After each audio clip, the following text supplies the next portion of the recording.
Why this is important? Because Buddha was not a believer in God, Buddha was not a believer in soul.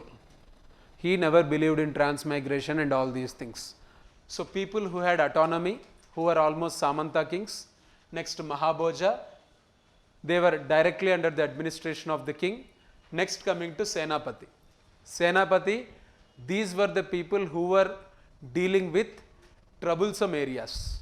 Adhyakshas, there are many departments, each department had an Adhyaksha. So for markets, for mines, for quality control, for everything, even within army, for infantry, for navy, for elephantry, there was one Adhyaksha. So Dhamma, it is the Buddhist philosophy. All these things combinedly we call it as Buddhist Dhamma or Dharma. Interior Tamil Nadu, Theni, Ramanathapuram, these areas. So those areas they come under Palai.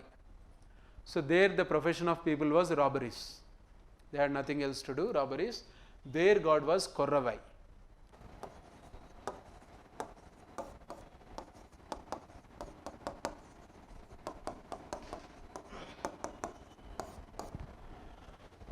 Right.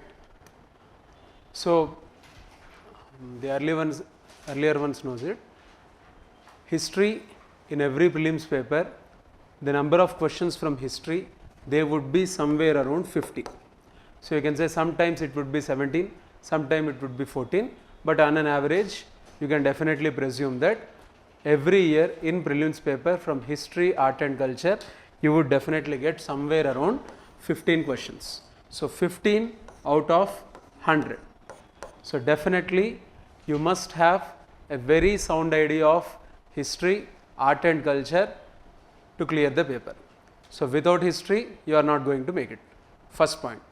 Second point is that many have this presumption that by just preparing modern India, we can get through the prelims.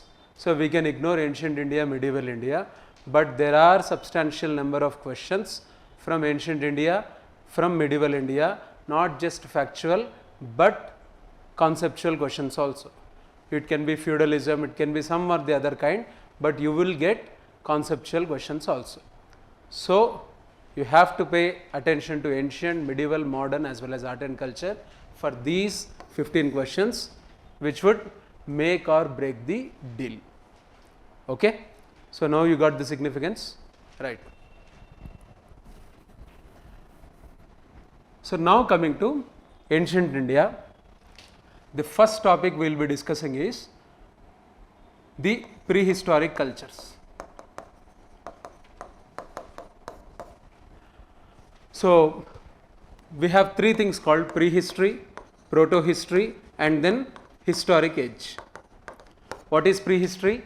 Prehistory is the era where you don't have any script available to analyze what the early humans were thinking. You don't have the availability of language or script of them, so that you don't know. You have to analyze everything, you have to assume everything from the archaeological sources that are available. Their pots, their any other utensils, their stone tools, their bone tools, all these things. So that era we call it as prehistoric era. Next coming to proto-historic era, the best example is Indus Valley civilization. Why we call it as proto-history? Because those people, they have a script, but we don't understand that script. It's not their mistake, our mistake that we don't understand their script. So that's why we call it as proto-historic era, and historic era it starts from in India, especially from Rigvedic times. So we know the language, we know their script, so we can understand what was going on in their society, economy, polity, every other thing, right? So these are the three stages of history in any part of the world, right? Now coming to the prehistoric cultures in India, Paleolithic times, Mesolithic times, next Neolithic times.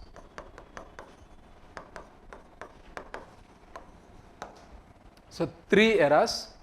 Paleolithic era, it is assumed that it was somewhere around 1 lakh BC to something around 20,000 BC or 15,000 BC. That entire duration of period we call it as the Old Stone Age, Paleolithic times. So 1 lakh to somewhere around 20,000 BC. In this time period, it was the time when the present form of human, Homo sapien, got formed. Homo sapien, it got formed, and we started moving into this Pleistocene era to Holocene era. So this change is one major change ecologically, and second, within ourselves we transformed completely into Homo sapien around 20,000 BC. So this is one thing. So Paleolithic times, it is further divided into three: lower Paleolithic times, middle Paleolithic times, and then upper Paleolithic times. Three time periods. Lower, it is somewhere around 1 lakh to 40,000, middle somewhere around 40,000 to 30,000, and next upper Paleolithic era for 30,000 to 20,000 or 15,000, right. So this is how the division is. Coming to the presence of human in India, coming to the aspect of presence of human in India, human, or you can say the earlier forms of human, they appeared in Africa somewhere around 2 lakh BC, it is assumed that, right. But in India, it happened somewhere in 1,15,000 BC in Maharashtra. So there are traces of human presence, early human presence in India somewhere in this time period in Maharashtra, right. This is one thing you need to remember. So where the first traces of human in India? Maharashtra, right. Second thing, Paleolithic sites in India, Bhimbetka is one site,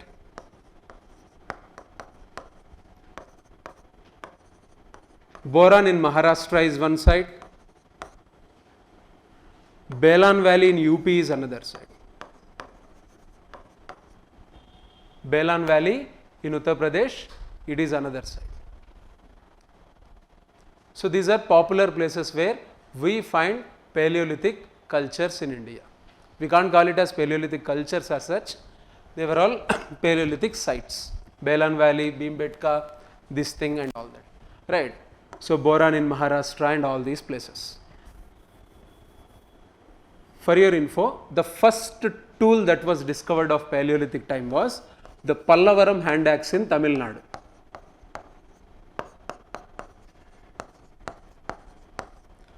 Pallavaram hand axe, it was discovered by the first GSA chief, Robert Brucefoot. So, and it is presently located in Madras Museum. So this is the first tool. Later on many other such tools they were discovered and they were analyzed. This is the thing. Now, so this is about the Paleolithic times. We don't find any much significant activity and all these things in Paleolithic times, but some they say that in Bhimbetka there are several paintings in Bhimbetka, almost like 500 paintings are there. Among those 500 paintings, it is believed, or it can say it is assumed that some paintings they belong to Paleolithic times, right. So apart from that, we don't have much significant things in Paleolithic era, right. So next, Mesolithic times. Coming to Mesolithic era, this time period, it is generally assumed to be the transition phase from Paleolithic to Neolithic. It is just a transition phase, but two important things what we observe are, firstly, introduction of pottery. Some kind of pottery it got introduced, and we also see a basic model of wheel that was started by, or you can say that was used by the Mesolithic people. So pottery got started, rudimentary form of pottery, rudimentary form of wheels. And the other thing we see is in Mesolithic, it is bone tools, extensive use of bone. And the other thing Mesolithic human was known for is art. Mesolithic art, it is abundantly found. So art, wheel, pot, and then bone tools. These are the four significant changes in Mesolithic era. And the important site in Mesolithic era is Bagaur in Rajasthan. Bagaur in Rajasthan, it is one place where extensive discoveries were made, and it is a well recorded site, okay, with regarding the Mesolithic era and all that. Same Mesolithic era, the presence of Mesolithic era can be found in AP, it can be found in Madhya Pradesh, Bhimbetka and other places, Maharashtra, Rajasthan, and then same Belan Valley area of Uttar Pradesh. Uttar Pradesh, Andhra Pradesh, MP, Maharashtra. So these are the places where we find Mesolithic human settlements. All these settlements, they were present in hill slopes. They were essentially present in hill slope. They were not present in alluvial plains. They were present near the rock shelters. They were present near the hills and hillocks. So this is one essential feature of early human.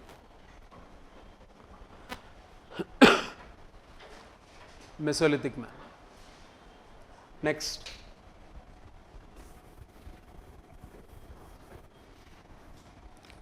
Neolithic times.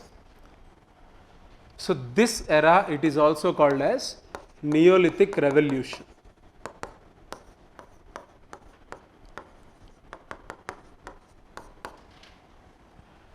It is called as, it is referred to as Neolithic Revolution because of certain important changes. First one,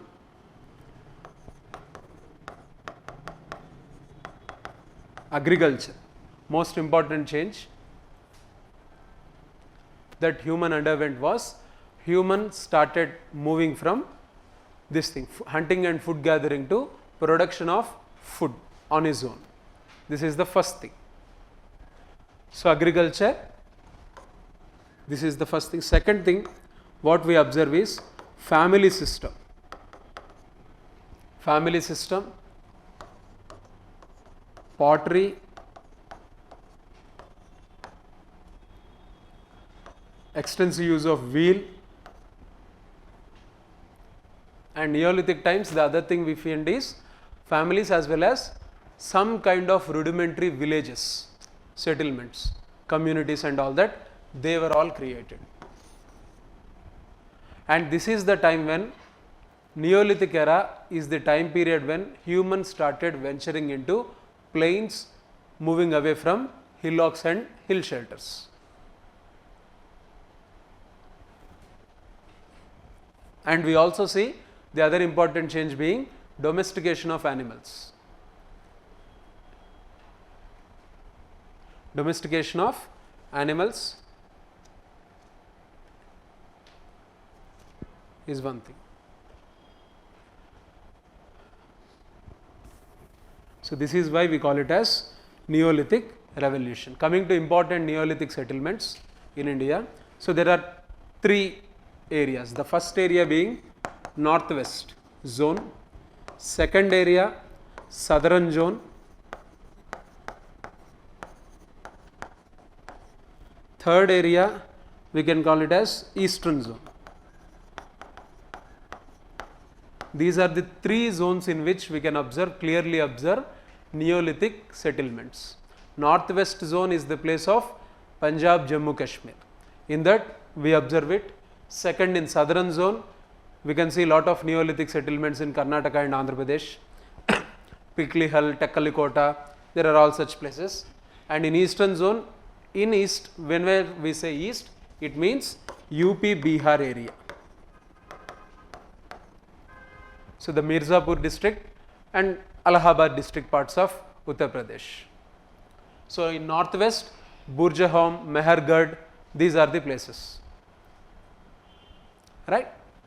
So three zones of Neolithic revolution, it did happen in India. Right?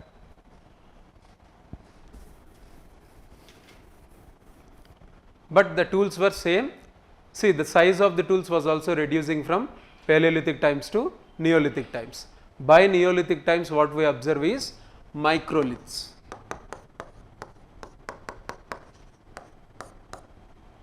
It's clearly microliths.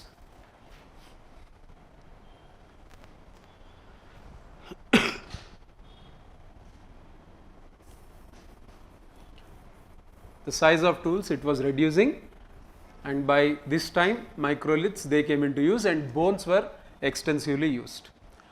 In all these phases, Paleolithic, Mesolithic and Neolithic phases, the consistent two sites were Bhimbetka and then Belan Valley. These are two phases, two places where we see consistently the presence of human settlements. Bhimbetka in Madhya Pradesh and Belan Valley in Uttar Pradesh.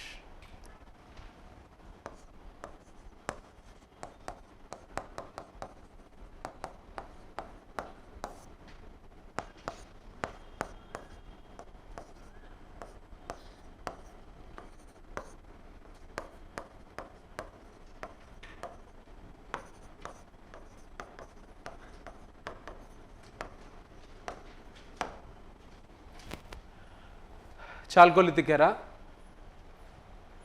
Chalcolithic times are the times when humans started learning usage of copper. So, copper, it was smelted and it was used for making arrowheads, some kind of smaller tools and all such things. Some spearheads, arrowheads, all these things they were made out of copper. Some kind of knives. So, all these things in Chalcolithic era.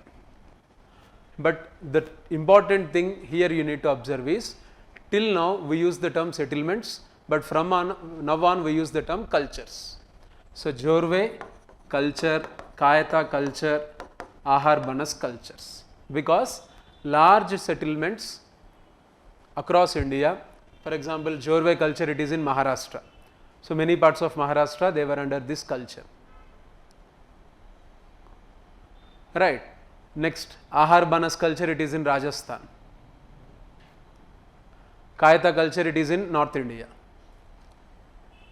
So, these cultures they started exhibiting some kind of uniformity in their activity, some kind of uniformity in their production structure, settlement structure, usage of tools and all such things. Tools and all such things, we can find some kind of uniformity and similarities. So, we use the term culture. And next important thing about Chalcolithic era is that Chalcolithic human, he started doing trade. So, from agriculture and domestication of animals, the next important thing is trade. So, we have traces of Chalcolithic humans, Jorve culture, especially Ahar Banas culture people doing trade with Harappan civilization. So, trade was an important development in this time period, mostly barter trade, barter system. So, we can assume that, and some historians they say that Harappans they were giving them grain and these people they were supplying them with some kind of metals and other things. So, trade got started. Second thing is societal hierarchies got started. Societal hierarchies they did get started, because when we analyze the settlement pattern in Chalcolithic cultures, it is clear that some houses they were large, some houses they were very small. Some houses which are large, those are present at the center of the settlement, and all the other houses they were located around it. So, hierarchy, the system of chiefdom, all these things they did get started in Chalcolithic era. This is one thing. So, next, domestication of animals in large scale, not in small scale, domestication of animals at large scale, but almost entirely for meat, not for dairy products, not for any kind of milk and other things, they were used for meat. Next. So, Chalcolithic era, another thing clearly we can observe is burials. So, we start analyzing burials from this time period, whether it is head shaped, whether it is north, south, east, west, all these things. In some places like Burjaham, we find that humans they were buried along with their dogs. So, all such patterns and all these things we try to observe. Some burials they are with rich ornamentation and all these things, some they are very simple. So, all these things they clearly show hierarchy in the society. These are the three domains where we observe all these things in India during Chalcolithic times.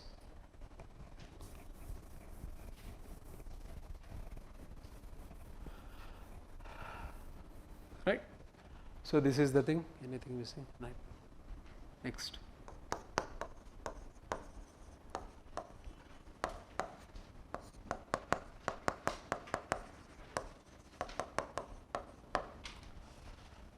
One point you need to remember is that Chalcolithic cultures, they were coexisting with Indus Valley civilization. They were very much contemporary with Indus Valley civilization. It is not as if after Chalcolithic Indus Valley civilization has come into picture. No.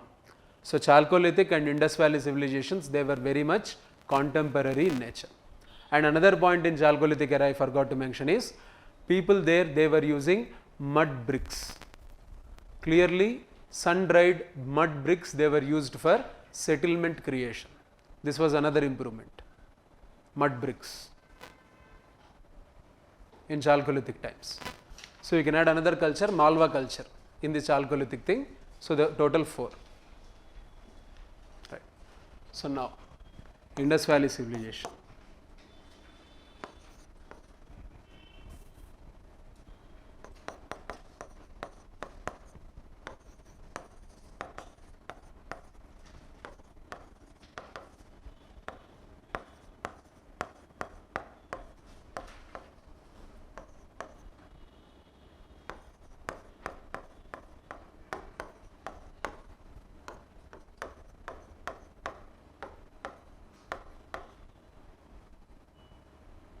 Somewhere around 1400. So, Indus Valley civilization, the proto-historic era. Now, we have got into the proto-historic era in Indian history, Indus Valley civilization. Right. So, 3 phases, early, mature, and then this thing. All the best things what we speak about Indus Valley civilization, they belong to mature phase of Harappa, or you can say mature phase of IVC. So, early Indus Valley civilizational settlements, they have many features as that of Chalcolithic era. Okay. So, many traces of Chalcolithic era, they do appear in this thing early. In mature phase, all the best things what we observe, we see in mature phase. Next, in the late Harappan phase, it is the phase of decline. So, Harappan civilization or the Indus Valley civilization, it was on decline in this phase.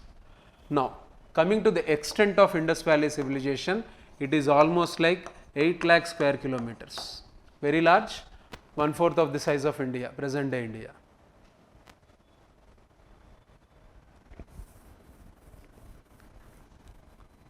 Right. This is the thing. So,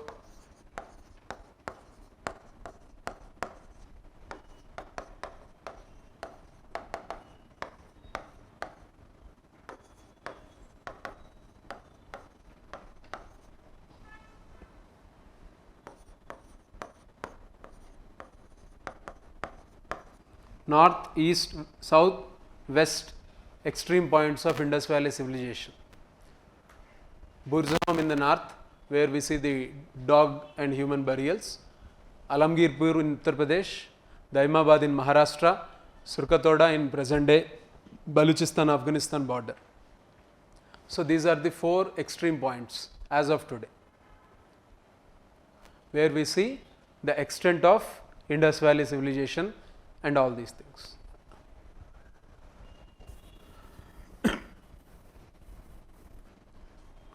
So, discovery, or you can say IVC was declared as a new entirely new thing in 1921 due to the efforts of Dayaram Sahni and then R.D. Banerjee. These are the 2 historians who were instrumental in excavating and all these things, Dayaram Sahni, R.D. Banerjee.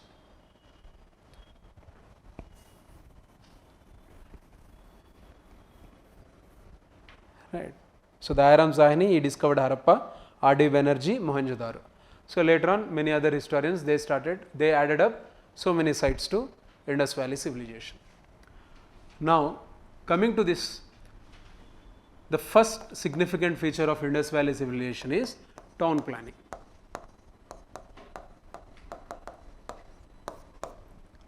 Because Indus Valley civilization, it was essentially an urban civilization.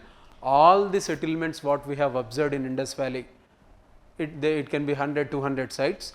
Almost all the sites they had very much urban features. When we say urban features, it means most of the population in those settlements, they were involved in non-agriculture activities. So, they were into trade, they were into manufacturing, they were into some other tasks, not into agriculture, not into primary sector, but secondary and tertiary sectors they were into. So, that is why we call Indus Valley civilization essentially a urban civilization. So, first town planning. In town planning, the first and foremost one is citadel.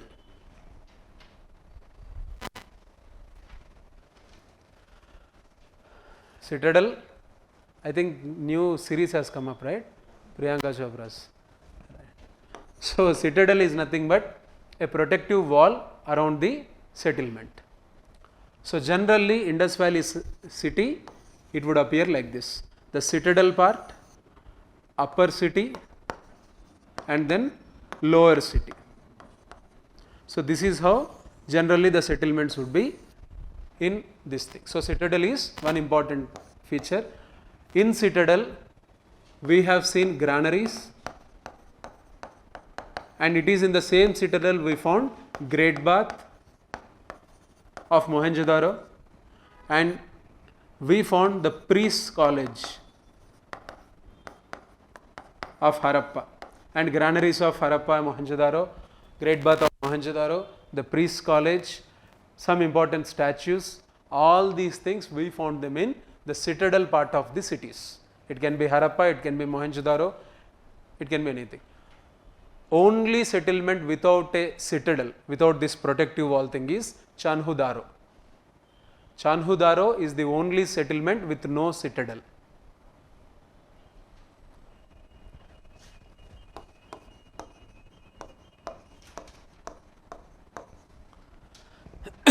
Dholavira is the settlement with multiple citadels.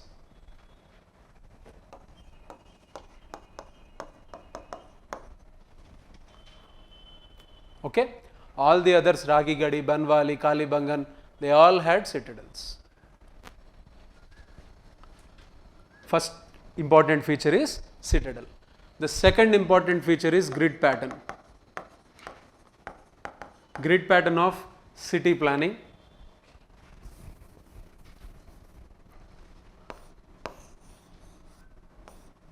So, streets were cutting each other at right angles. There was clear grid pattern in the way houses were developed, especially in the upper cities. So, lower cities they were unorganized. The citadel part and the upper city, they were very much organized, and it is one important feature. Next, after grid pattern, we observe is burnt bricks.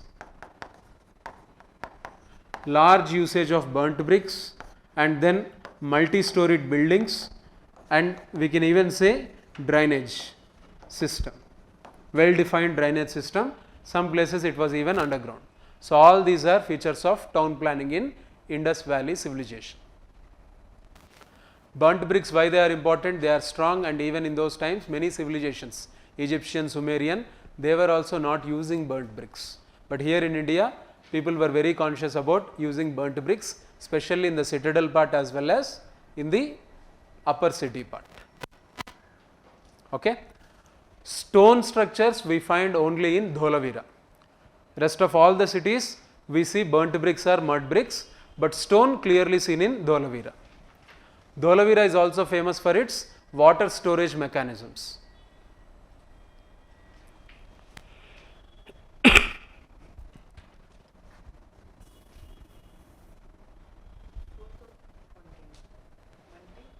Multi-storied buildings and drainage system. This is all about town planning of Indus Valley civilization. Now coming to the society and religion.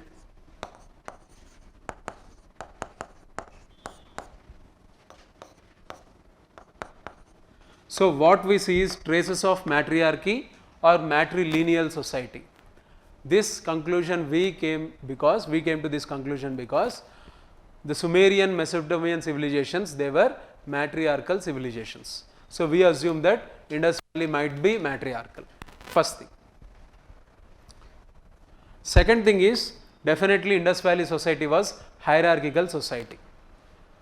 Citadel part, upper city part, lower city part, it clearly shows that there were some section of elites, there were some important people, there were others. This we can clearly observe. So hierarchy is there, traces of matriarchy can be observed. Next, coming to the religion,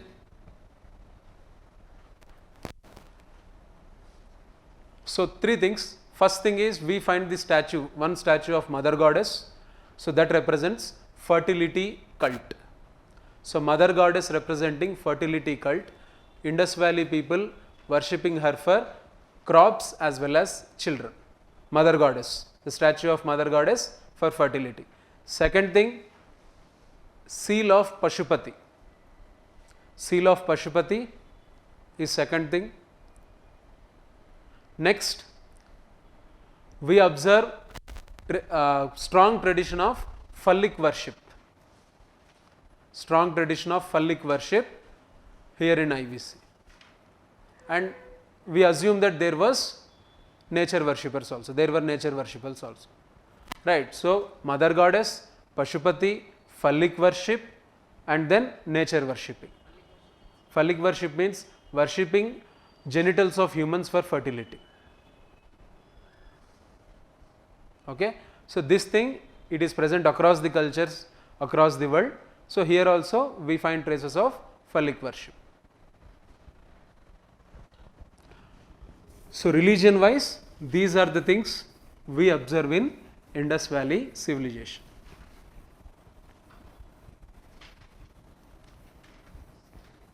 Next important feature, seals. Seals, they were made of steatite. There was a material called steatite. This was used for making seals, and these seals, they were with a script called pictographic or Bostrophedan script. You can call it as pictographic, you can call it as Bostrophedan.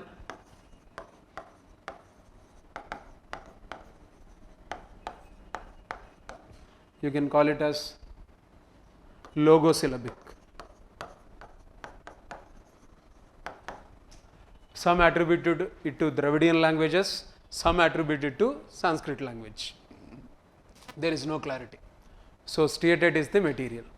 The other thing is, seals, two purposes. One, they might have been used for religion. Second, they might be used as some kind of documents or some kind of currency. So, two possibilities of seals. One, religious purpose. Second one, documentation and currency purpose. Why we have arrived at the conclusion that they might be used for documentation and currency means, because we found seals in places called Ur and Susa in Arab Peninsula. In two places, Ur and Susa, we found seals. So, we assume that they were taken there as part of trade and commerce. Otherwise, why would have been there? Why would they be there? So, Ur and Susa. So, foreign trade aspect can be analyzed. And the other thing is, the famous seal, it is with humped bull.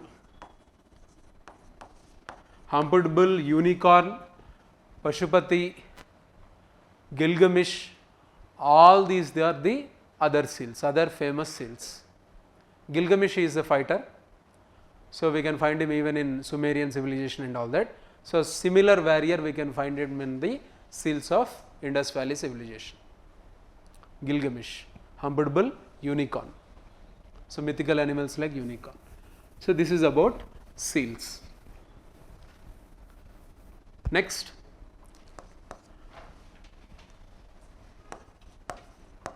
coming to the weights and measures,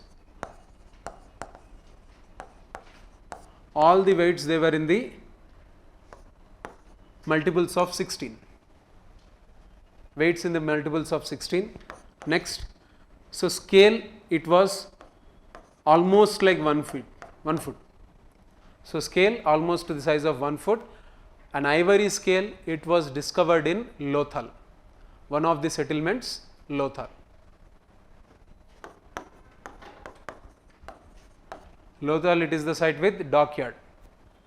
It is the site with dockyard. It is in Gujarat. Right, recently got the status of NMHC, National Maritime Heritage Center. It recently got this status.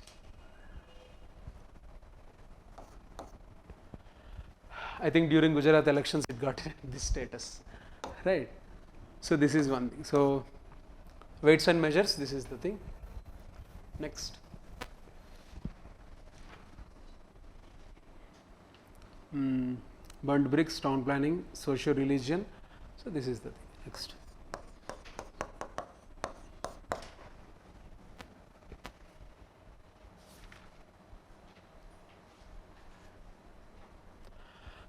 Yeah, coming to economy, I forgot, not decline. If we look at the economy of Indus Valley civilization, coming to agriculture, mostly it is barley. Barley is the primary crop. There were other crops, barley, next crop we can say cotton. Cotton is other prominent crop. See, cotton, the traces of cotton, for the first time they were discovered in a place called Mehergarh in Baluchistan. Mehergarh, it is part of Indus Valley civilization. It was present even in the earlier times, in Chalcolithic times also, but later on it got merged into Indus Valley civilization, Mehergarh.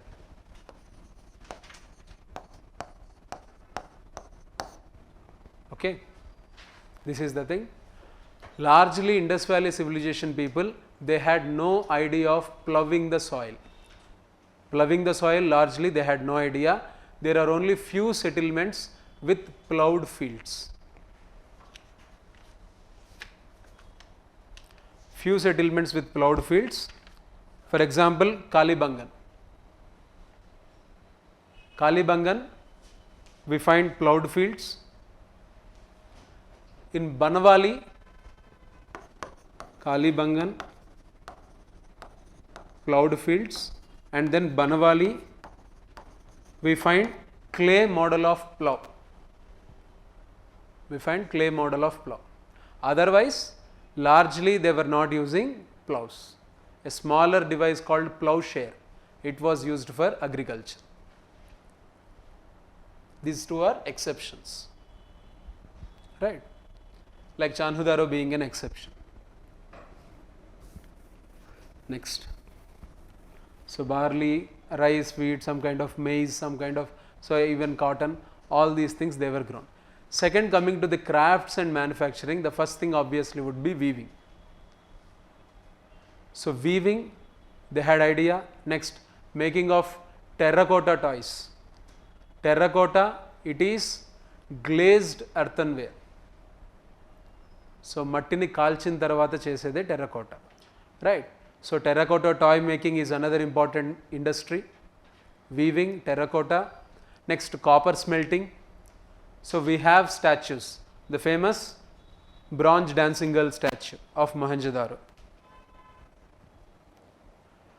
So, bronze statues, we have steatite statues, terracotta and steatite statues. For example, the priest statue, bust of the priest, and then the famous buffalo bust, or sorry, statue. So, all these things, statue making, it was definitely important craft. And then coming to pottery, they had BRW, popularly black and red ware was used. Black and red ware pottery with designs and all these things, it was present. Next important craft was using precious stones. Lapis lazuli and other such precious stones, they were used. Lapis lazuli.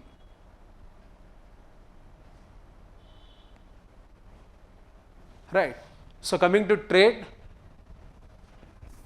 we clearly know that they had trade with Egypt, Mesopotamia and Sumeria, because, so Mesopotamian texts, they have written about goods coming from Indus Valley civilization, goods coming from Meluha. Meluha means Mohenjo-daro. So, two places we see Dilmum and Makan. These two places, they are in Mesopotamia, they are in present day Iraq-Iran region. These two places, they are recorded as the places where Meluha goods would come. Recorded in the sense? They are written. Mesopotamian script, it is deciphered. So there they have clearly written that from Meluha goods would come to these points, from there they are distributed throughout Mesopotamia, right. Dilmum and Makan are these places. Next, Indus Valley people, they had inland trade with the Chalcolithic cultures. So copper, it used to come from Rajasthan, tin used to come from Afghanistan, right. So some even say that, some historians they say gold used to come from Karnataka to Harappa, Meluha. So such long distance overland trade, it used to happen. Tin from Afghanistan, mainly tin from Afghanistan and copper from this place. Because Indus Valley civilization, it is of the Bronze Age. So from copper, human has moved to usage of bronze. So Bronze Age, bronze, it is made of copper and tin together. Copper and tin together. So this is about Indus Valley civilization. Next, coming to the decline.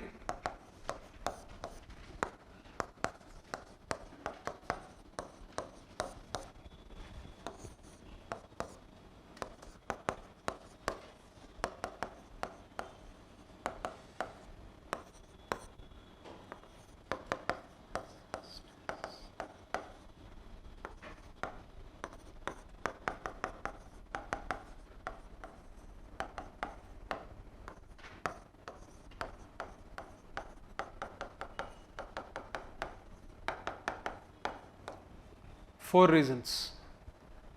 So to the decline, generally it is attributed to four.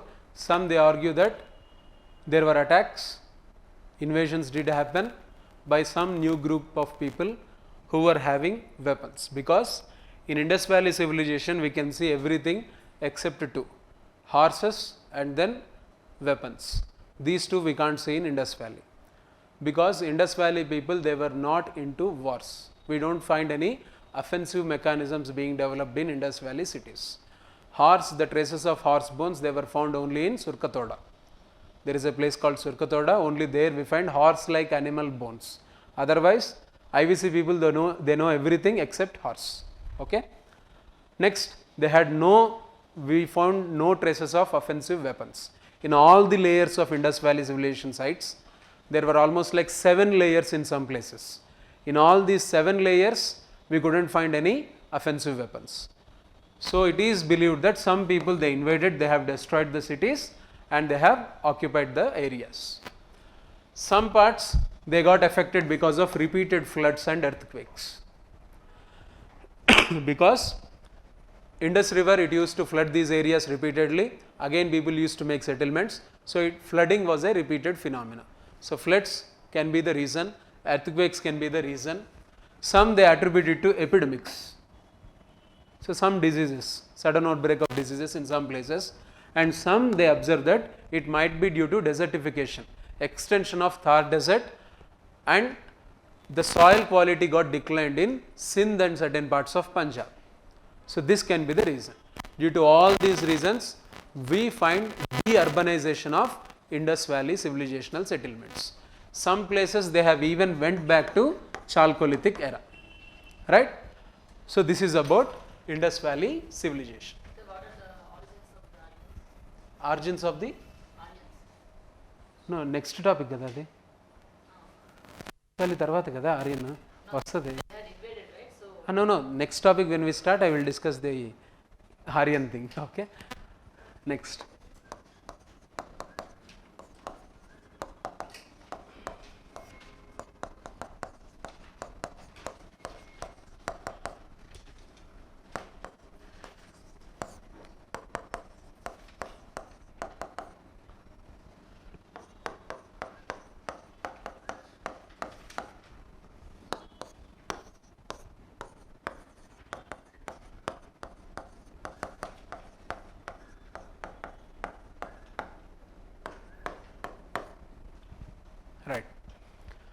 So, now we get into a different thing altogether.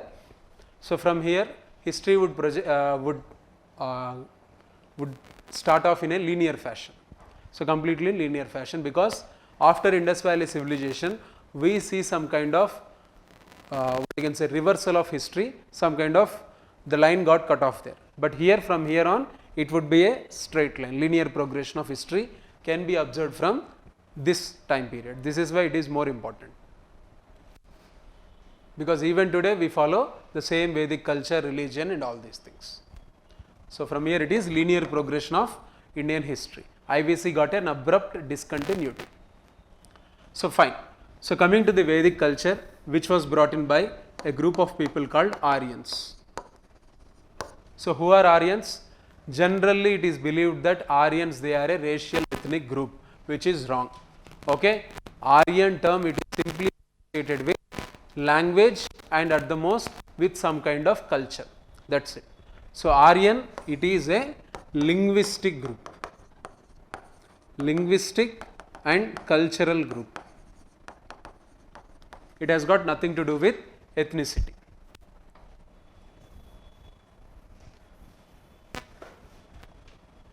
Right, because of Hitler, Aryan term got racial connotations and all these things, which is not correct.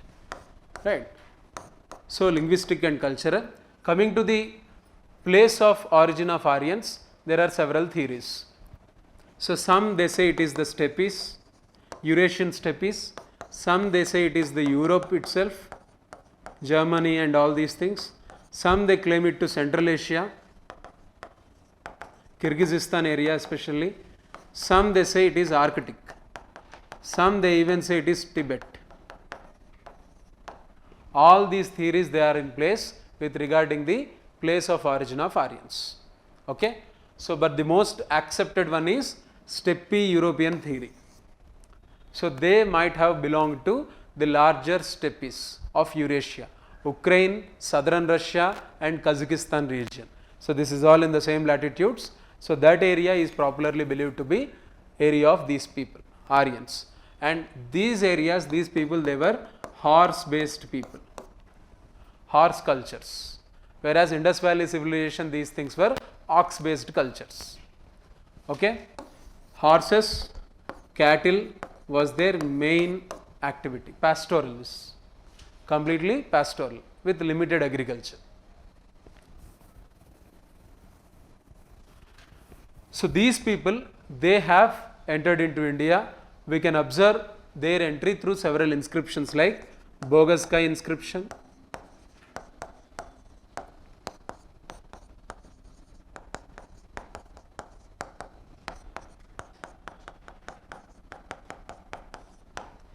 Mitanni inscriptions, Hittite inscriptions, Bogaskai, all these inscriptions we can find in Syria, Turkey, Iran, in these places. Essentially in West Asia, we find these inscriptions. These inscriptions, they say that, so Eurasian steppes and some groups in Central Asia, they moved towards South Asia and near Afghanistan place, or you can say somewhere around Afghanistan. Some people, they took right turn, they have gone into Iran and other places. Some people, they have taken left turn and they have entered into India by crossing Khyber Pass. Okay? Khyber and Bolan passes, two passes in Himalayan mountains.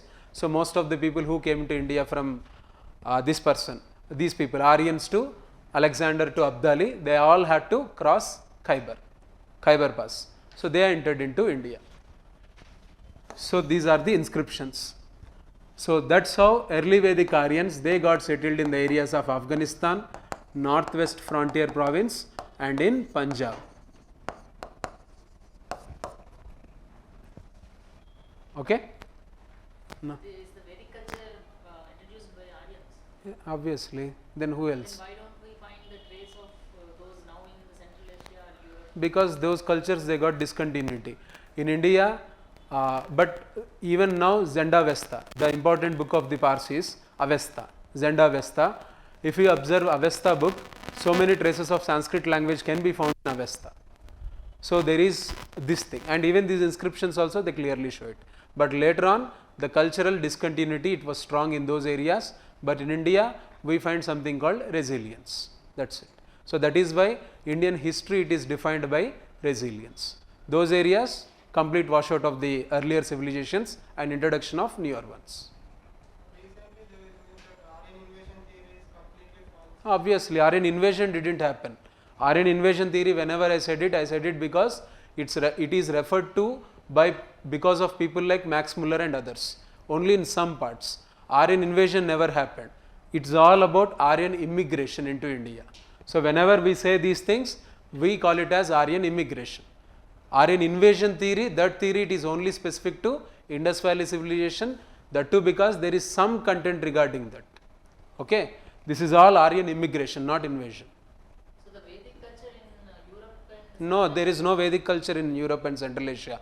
Veda, Rig Veda, it was composed in India, composed by these Aryans after entering into India. It was not composed in Eurasia itself. So that is why we don't find any trace of Rig Veda in Europe. but they are coming from a specific ethnic group or No, they are not from ethnic group. As I said earlier, they are clearly language and cultural group. They are not at all ethnic group. Okay, they are not ethnic group. Ethnicity and racial attributes given to Aryans, that is all because of Hitler and other some colonial racist theories. Even Aryan invasion theory, it is a racist theory created by Max Muller and others. Okay, they are a group of people, they entered into India through several waves of immigration and they have composed Rig Veda after entering into India in the Sapta Sindhu region. Okay, because of this cultural similarity between this group of people and the people who went to Iran, we find similarities between the terms used in Jandavesta, the Parsi book as well as Rig Veda. Okay.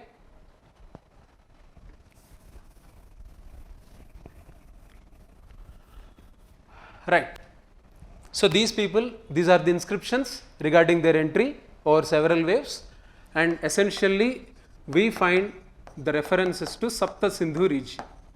Sapta Sindhu region, Indus river plus 5 tributaries of Indus plus Saraswati river, Gaggar Saraswati. So these are the 5 rivers, 1 plus 5 plus 1.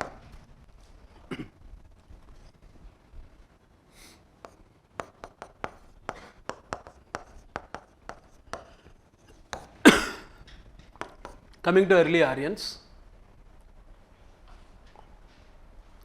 Early Aryans, there are references to some clashes with Dasas and then Dasyus. These two names, there are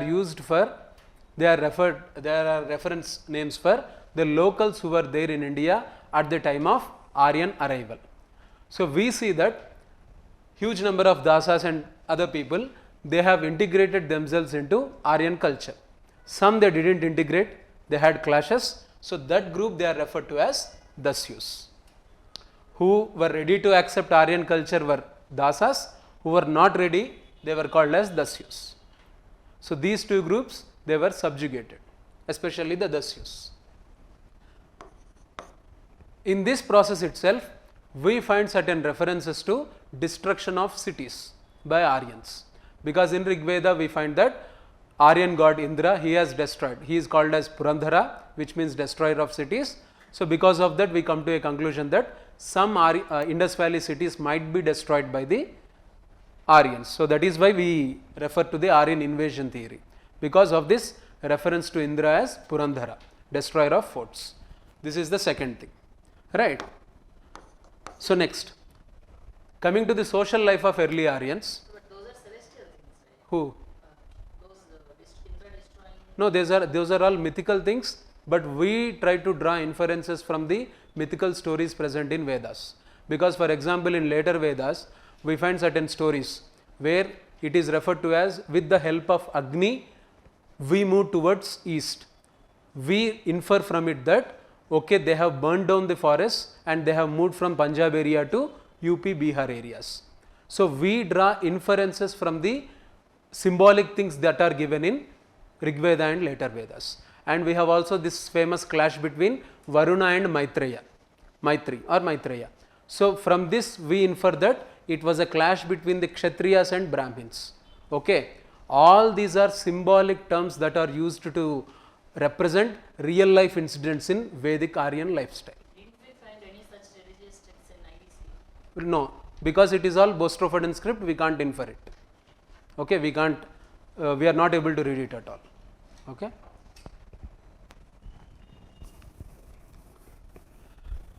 Right, coming to the social life of Aryans.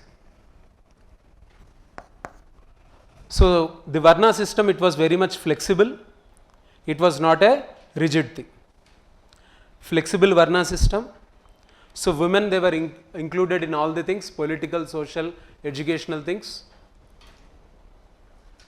right. So, social and then especially the Varna system, it was not at all rigid. Next thing, women, they were inclusive towards women. Coming to the religious aspects. So, Indra, Agni, Varuna, Soma, Savitra, or you can say sun god. So, these were the important gods. So, Indra, the most important 250 shlokas, Agni 200 shlokas, Varuna, Soma, Savitra, all these were the Rigvedic gods. So, who were representing several natural forces. Okay. So, this is about the religion. So, mostly about nature worshipping. Coming to the political aspects.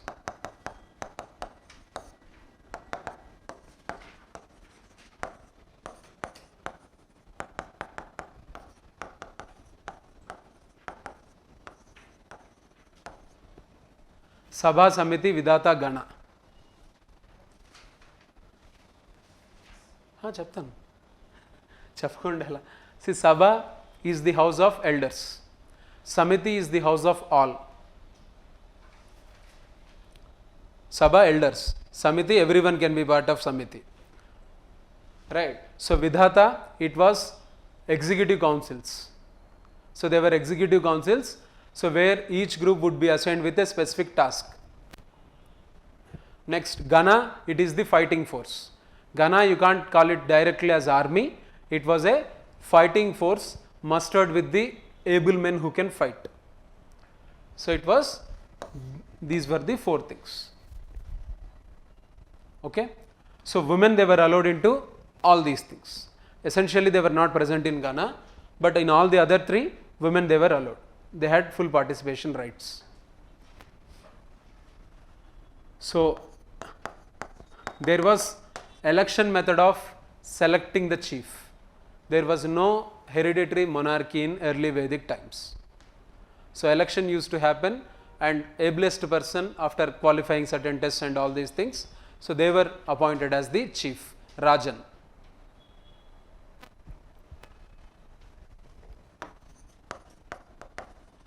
Okay. So, this was the thing. So, Rajan was assisted by Purohita, Senani and Vrajapati. Purohita, religious person, right.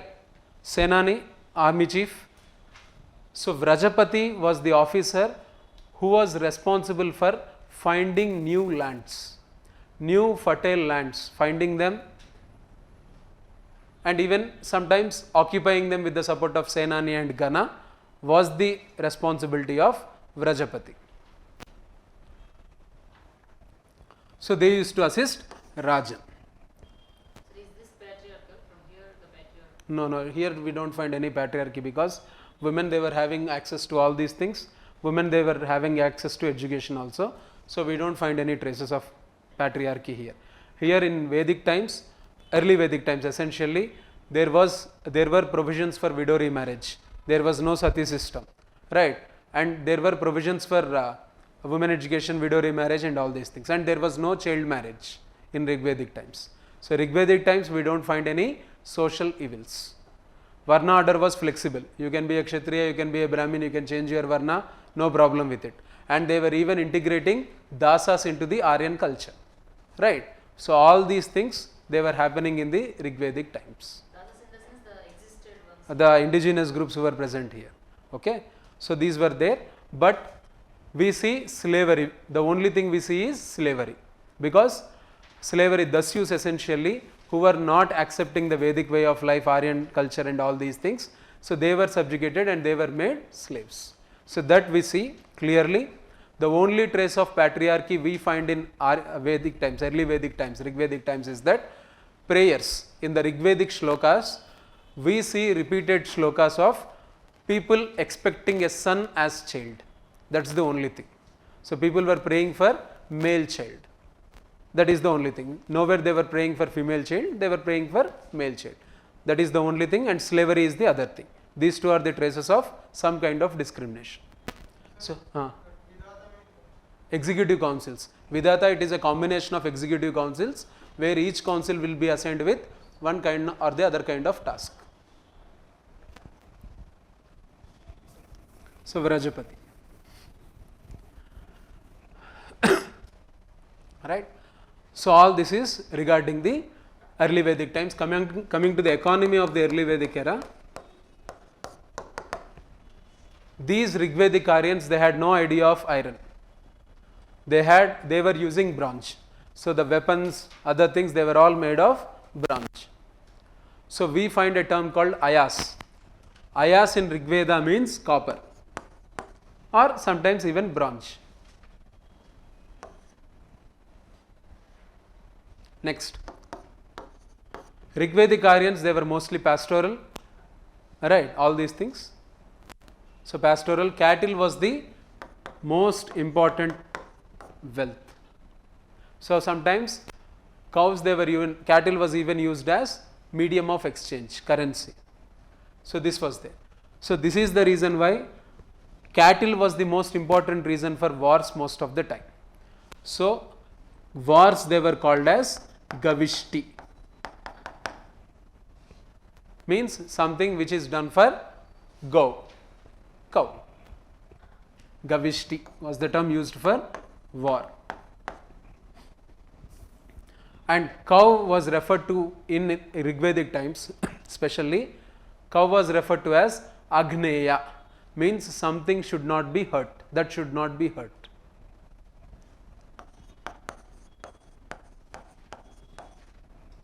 Agneya, right. So, this is the thing. So, next, so basic agriculture, survival agriculture was practiced. The essential crop was barley. So, barley, rice, wheat, these were the three crops which we clearly see. So, cotton and other things, they were there. So, coming to the weaving part, Aryans, they were mostly with woolen threads. They were mostly into the woolen clothing. Instead of cotton, cotton was secondary thing, wool was the most important. So, in IVC it was cotton, in Aryan way, in early Vedic time especially, it was wool. So, these people, they were also using black and red ware pottery, in terms of pottery, black and red ware. But in some places we even find PGW, painted grey ware. So, black and red ware pottery which was there in the IVC times, it got continued. In some areas PGW can also be found. Painted grey ware, right. So, this is about the economic life of these people. So, trade, commerce and all these things, they were not present. The early Vedic Aryan society, it was not that evolved society. So, they had no trade and all that, barter system was the only system in place, right. So, this is about Rigveda. So, one thing I forgot to mention about Rigveda is that, so the Varna order, the traces of Varna order, the first reference to Varna order, we find it in 10th mandala of Rigveda. So, Rigveda, it is into 10 mandalas, 10 parts, or you can say 10 books or 10 chapters. So, 10 mandalas. In the 10th mandala, we have something called Purusha Sukta. In this Purusha Sukta, for the first time, the Varna order was mentioned, Brahmana, Kshatriya, Vaishya, Shudra. So, it is the origin of caste system in India. Now, it was not rigid in early Vedic times. In later Vedic times it became rigid. In early Vedic era it was normal. You can change your Varna. So this is the thing. Next, later Vedic era.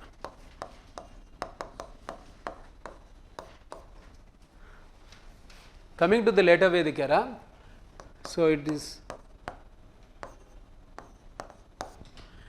in this era we find the creation of Yajurveda, Samaveda and Atharvana Veda. And we also see Brahmanas, Upavedas, Vedangas.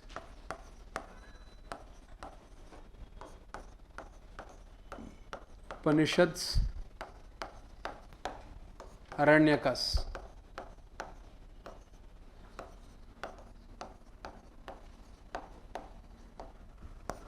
Puranas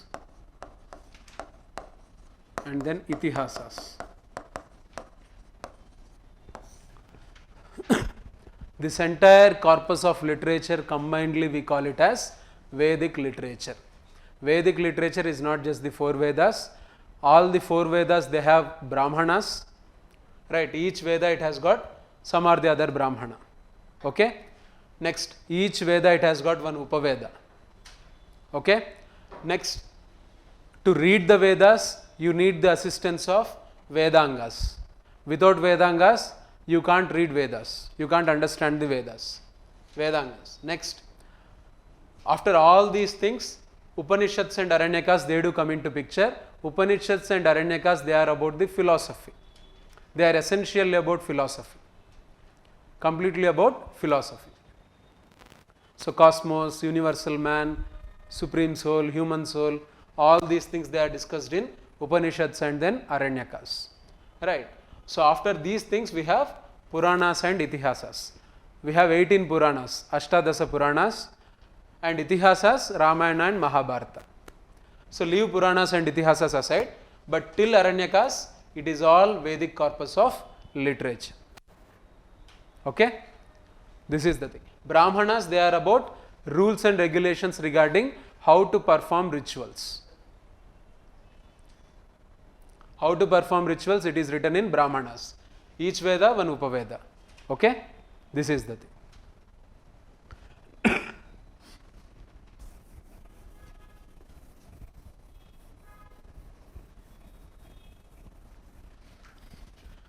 Right.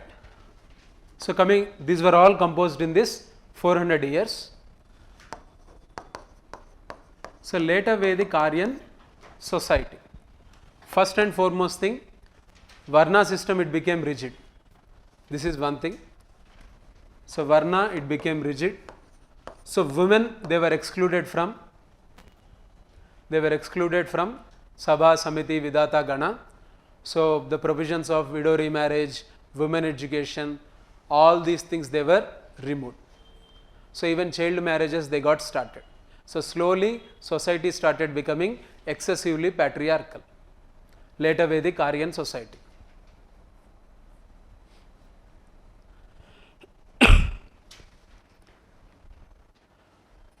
And we can clearly see the supremacy of Brahmins with increased rituals, because in these rituals the other component that got added was this thing. So animal sacrifice. So animal sacrifice component it got introduced and it became more rapid. So all these are changes that later Vedic society it has undergone. So regarding women, regarding Varna, regarding sacrifices and all these things. Right. So coming to the economy part, the first thing was, now from pastoral semi-nomadic life, these people they started becoming territorial people. So they started claiming a territory and they started settling down in that particular territory. So tribe, or you can say clan, which was called as Jana. Mamulga, any Rigvedic or you can say Aryan clan, it was called as Jana. Okay. So now Jana, it is just a group of people. They were moving from here and there. But now Jana, it has become Janapada, because people were settling down. Because people were settling down in particular places. So territorial spread. And agriculture, it did increase. So now from cattle rearing, Aryans, they have moved to agriculture, settled agriculture. And very important change from 1000 in India was introduction of iron. Krishna Ayas, black metal, which means iron.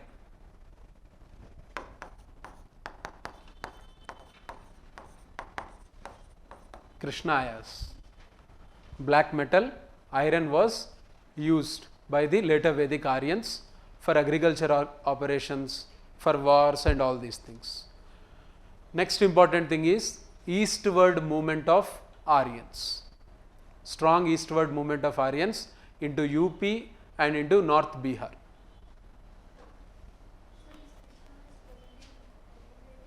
No, it is not present. Only Ayas was present. Krishna Ayas, black metal, which means iron, it was only from 1000. So early Aryans, they had no idea of iron.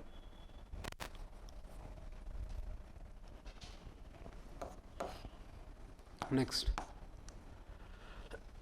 Okay. So eastward movement, strong eastward movement can be observed.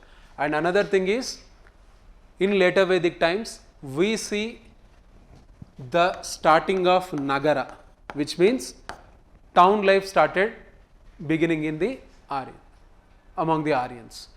Early Vedic society, it was completely rural. So no city life, nothing. But here, clear city life. So beginning of city life, at least, Nagara. The term Nagara can be seen, market towns. Right. So this thing. So economy wise, so these were the changes. So because the economy was changing, slowly women freedom and other things, they did get reduced, and the society started becoming more and more rigid. So trade and commerce, long distance trade, all these things can be observed in later Vedic era. So long distance trade, it did happen. Right. So next. So this is about the later Vedic Aryans. Next.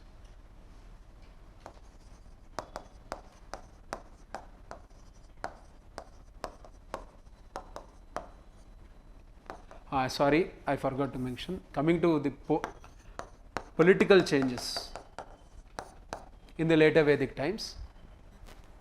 Political changes. Sabha, Samiti, Vidata, all the three, they have lost their importance.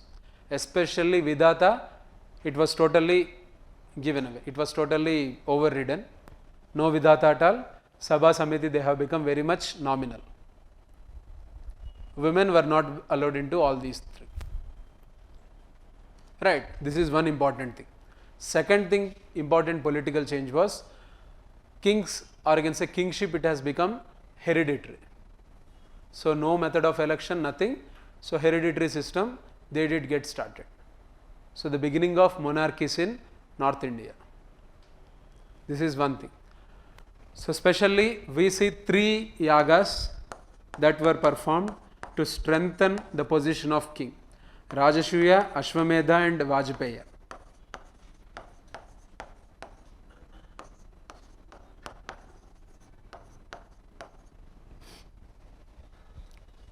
Right.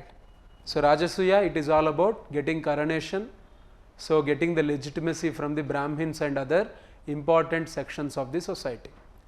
So king would be donating large amounts to Brahmins as well as Navaratnins, the important officials in his court. Okay. Navaratnins, generally they are, sometimes they are 9, sometimes they are even 13, 14. So all these people, they are given liberal grants with regarding land, cattle, slaves and other things by the king. So this happens under Rajasuya. Second thing, Ashwamedha, territorial expansion of the kingdom using a horse, and forces sent behind the horse to occupy the regions. This is Ashwamedha. Next, Vajpaya. Vajpaya, it is about chariot race. So where ultimately king would be declared as victorious in this chariot race. So chariot race, territorial expansion, and legitimacy to kingship and his family, king and his family. These three got added into the political realm of affairs in later Vedic times. Politically, these were the changes. Okay. Next.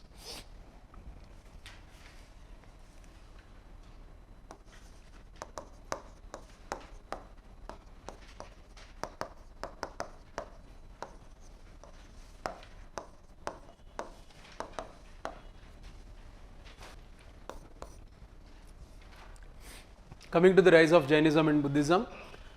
So, till now we have seen, right, all the regressive social changes that were going on in the society, they were the reason for the rise of Buddhism and Jainism in the 6th century BC.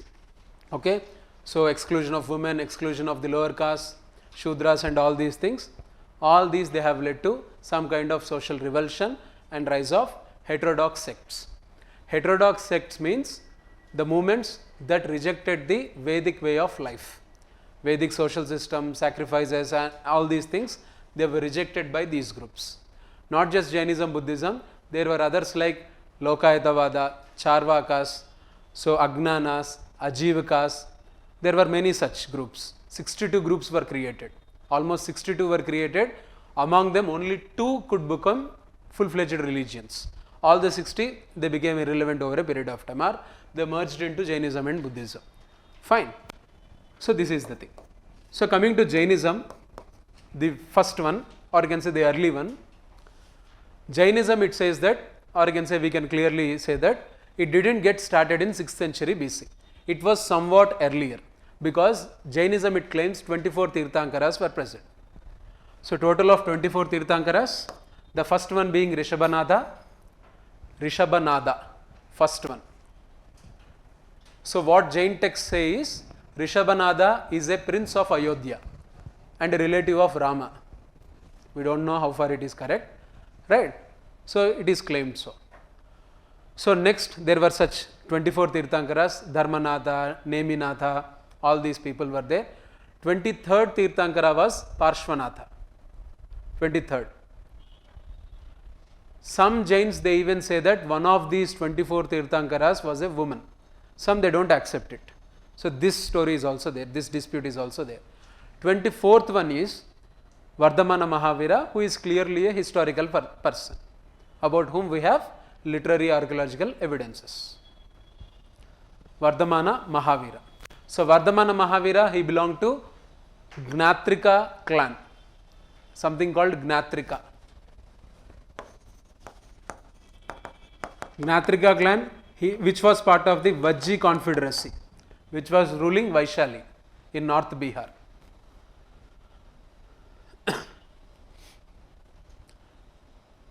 So, his father Siddhartha was the tribal chief, the clan chief. So, mother Trishala, all these things, he was married, later on left the family, so became a wanderer. At the age of 42, he got the Gnana, right. So, he got into the Jain thought, and for the next 30 years, he was spreading Jainism. So, briefly, it is this story. Coming to the ideals of Jainism, Triratnas is first thing. So, Triratnas, right faith, right knowledge, right action.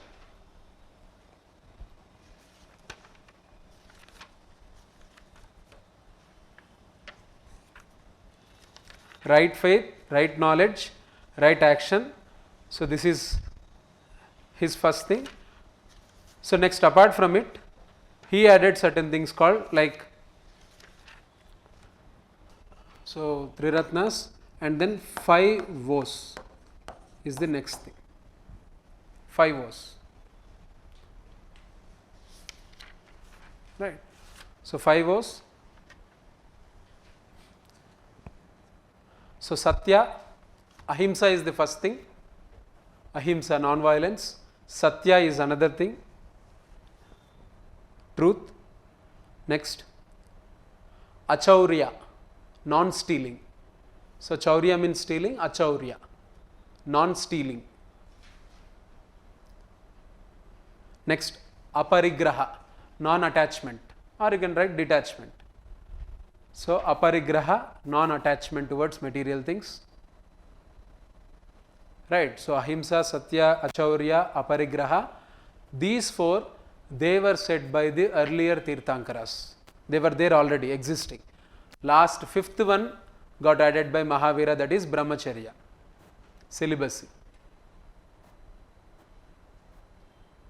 So brahmacharya, it was added by Mahavira. So these are the 5 O's of. So this is the core philosophy of Jainism. Apart from these things, Jainism, it deals with certain other philosophical aspects like Anekantavada.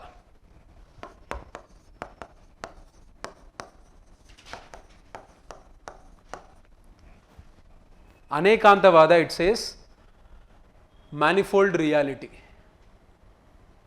So doctrine of manifold reality. And is simple. So it says that what we know is always partial information. Okay. So there are many sides to anything, there are many dimensions to each and everything, right. So we should not come to a conclusion by just having some part of the information. That is Anekanta Vada. So దీన్ని ఏమంటారంటే, they use this thing called Andhagaja Nyaya.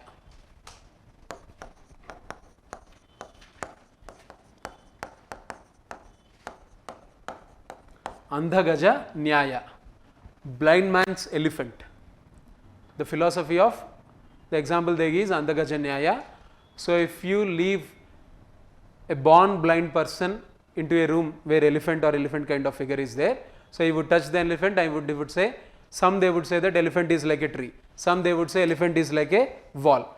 So their impression of elephant would be what they touch, that's it, nothing else, right. So that is why he says that Anekantavada to be believed. Next, Syadvada.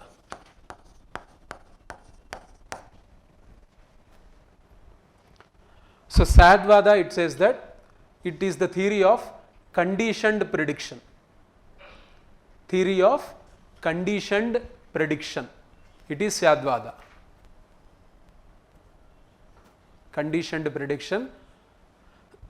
So whenever you predict something, you have to be careful that it is subject to certain conditions. So you can't be absolutely true, absolutely correct when you predict a thing, because future is uncertain. This is what they say. Next, Nayavada, not Nyaya, Nayavada, N-A-Y-A. Nayavada, it says it is the theory of partial standpoints. Theory of partial standpoints. What this theory, Nayavada, it believes is that whenever you say something, you say it because of some kind of bias in your mind. You can't be absolutely neutral when you give a judgment. When you say something, when you predict something, when you judge somebody, you are judging it from some standpoint which is always partial. Don't claim yourself to be absolutely neutral or something like you are the embodiment of justice and all these things. So every man, he stands from partial standpoint, right. So your predictions should be conditioned. Next one is, so your reality is always a partial reality. So these are the 3 essential things said by Jainism. So Nayavada, Syadvada and Anekantavada. At least remember these terms. If they ask Anekantavada, Syadvada, these are related to which philosophy, you can write, you can mark it as Jain philosophy. Okay? This is important.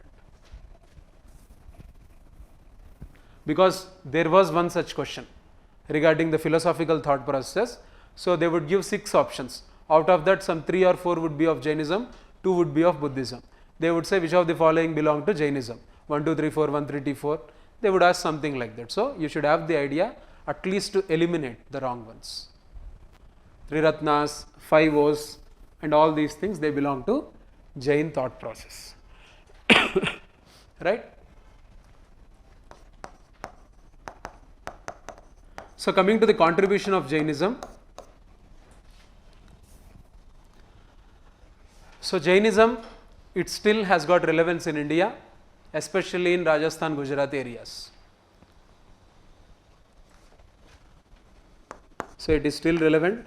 And second important contribution of Jainism is its extreme commitment towards ahimsa and truth. Ahimsa, truth, and then simple living. These three things, they are extremely relevant even today. Okay, Jainism, it abhors violence in any form, it abhors materialism in any form, right? This is one thing. So these are the two important things. Coming to the art and other things, Jains, they have developed several basadis and several Jain mandirs also. Jain basadis and temples, they were developed. See, Jainism, it believes in Hindu religion, it believes in gods, no doubt about it. But for Jains, Jina comes above all the gods. This you need to remember. So Jina, or you can say Tirthankara, so the conqueror who has conquered all the five senses, he is above all the gods in the hierarchy. This is the thing. Right? So coming to the sects in Jainism, we have two, Shvetambara, Digambara.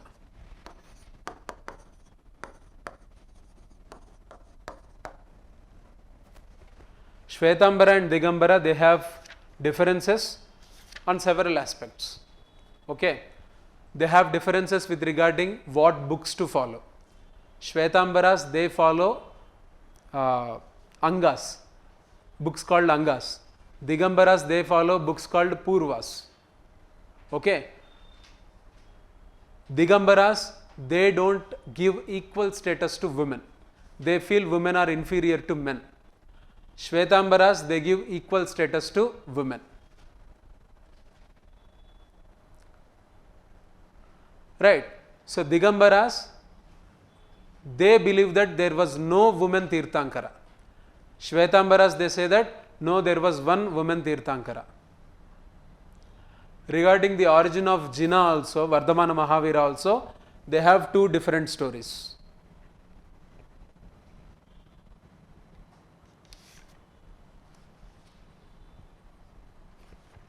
Only Vardhamana Mahavira is treated as Jina. No, no, all the 24 they are all treated as Jinas.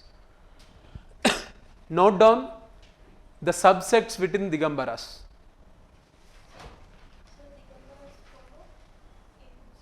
Purvas.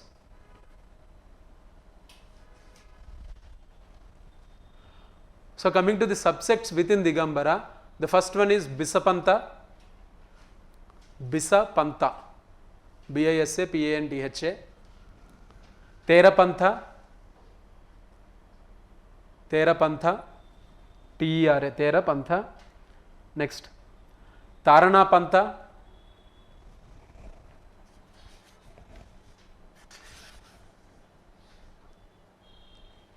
Taranapantha. Next, Gumanapantha, Gumana, Gumana. Gumanapantha and Totapantha, Tota, Totapantha. So these are the minor subsects within Digambara. Coming to the Shvetambara subsects, we have Murti Pujakas, Murti Pujaka, Sthanakvasi,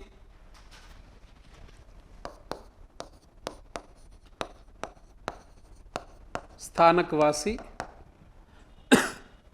and then Terapanthi. Terapanthi. So three subsects within Shvetambara Jainism, because I think in 2020 or 2020 itself there was a question, Sthanakvasi and Murti Pujaka, they belong to which religion? Simply they have asked. It is a subsect within Shvetambara Jainism. So people who knew, they could mark it as Jainism. People who could eliminate all the others, they could answer it as Jainism at least. Okay. So having an idea of these subsects, it is important. There was a previous question on these subsects. So this Terapantha and Terapanthi, both There are there. So you need to differentiate them, remember them carefully.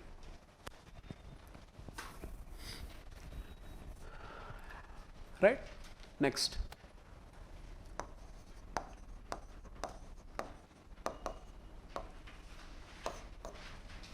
Or if you want to add, you can add one thing. So Jainism, the important rulers with Jainism were Chandragupta Maurya, Kharavela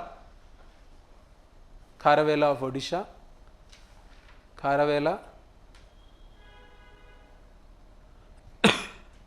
and early Pallavas and Pandyas. You can add early Pallavas, Pandyas, Kakatiyas and Hoysalas.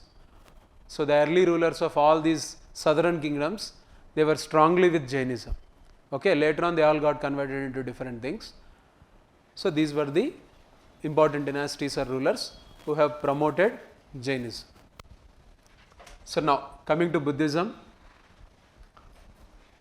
So we know the story of Buddha. So he belonged to Kapilavastu. He belonged to the clan of Shakya. So Shakya Muniyani, Shakya Simhani, different references are given to him. So his father Shuddhodana, mother Mahamaya, so born in Lumbini. So their kingdom was Kapilavastu, all these things. So he too left the home at the age of some 29-30. So got the realization at the age of 35. So from then on, his first sermon it was in Sarnath. So born in Lumbini, so left the place, got realization, or you can say Nirvana or Kevala Gnana in a place called Gaya, Bodh Gaya we call it as, and then first sermon in Sarnath. These are the three things. Right. So Sarnath, so his thought process was something like this.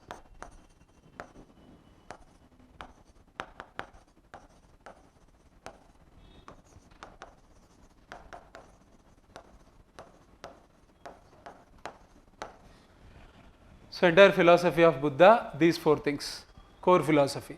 Dukkha, that is sorrow is the, so world is filled with sorrow, suffering. Dukkha. Why so much of sorrow, suffering in the world? Because of tanha, means desire. Trishna, that is tanha. See, these are all Prakrit terms. So which are some kind of corrupted form of Sanskrit you can observe here. Trishna ante Sanskrit lo korika, here it is called as tanha. Next, Nibbana, it is nirvana. So you need to renunciate the desire. Nirvana, renunciation. Next, Ashtanga Marga. So how to renunciate? It is through following the eightfold path of Buddha.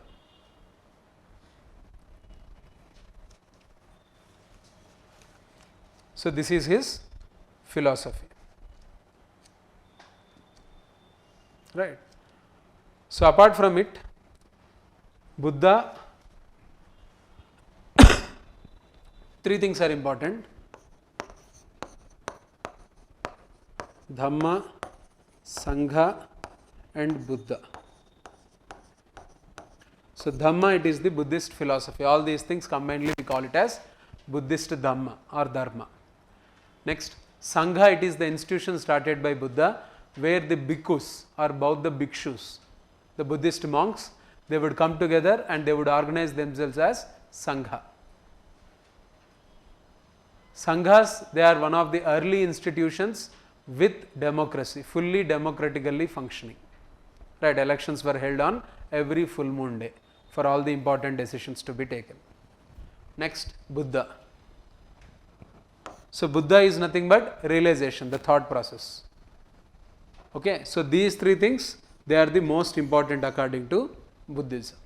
So Buddham Sharanam Gacchami, Sangham Sharanam Gacchami, and then this thing, Dharmam Sharanam Gacchami. So these three things. So Sangha as an organization and institution, it got developed. So this is. Apart from these things, we have certain other philosophies said by Buddha, like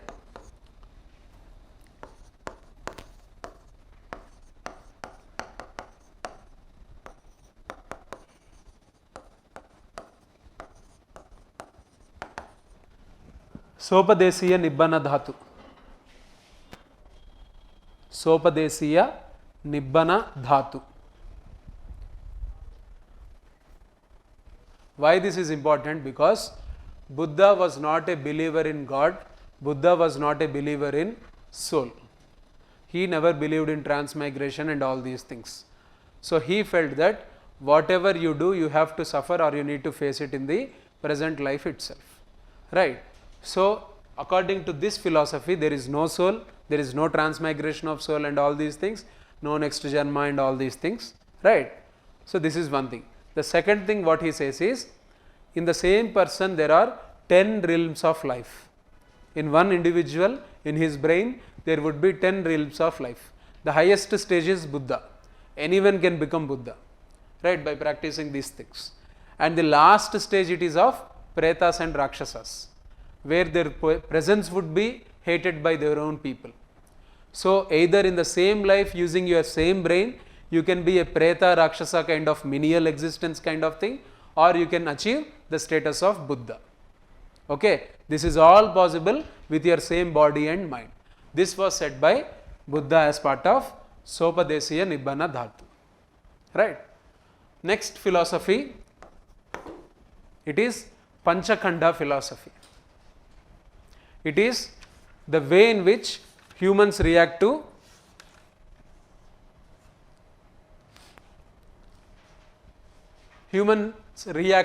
other elements of universe. It is Panchakhanda. Panchakhanda philosophy, it is also called as law of dependent organization. Law of dependent organization among all the elements of universe. Everything is dependent on the other thing. So these are the other two things said by Buddha, right.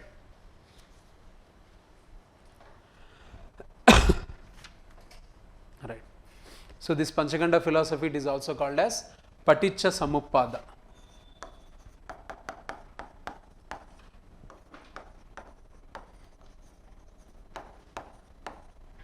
Paticca Samuppada.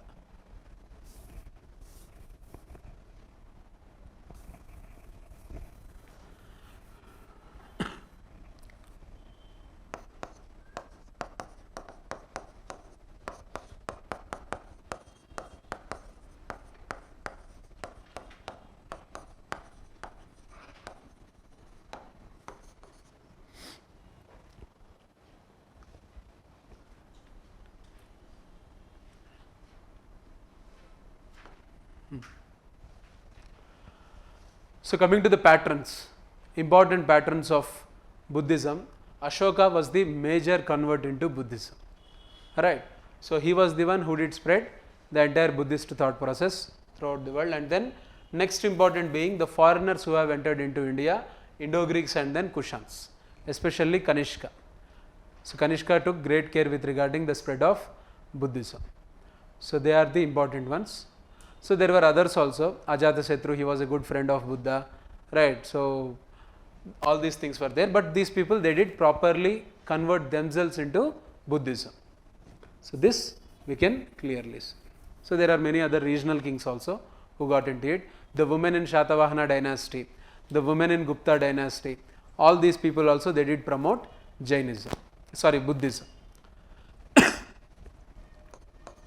Coming to the contribution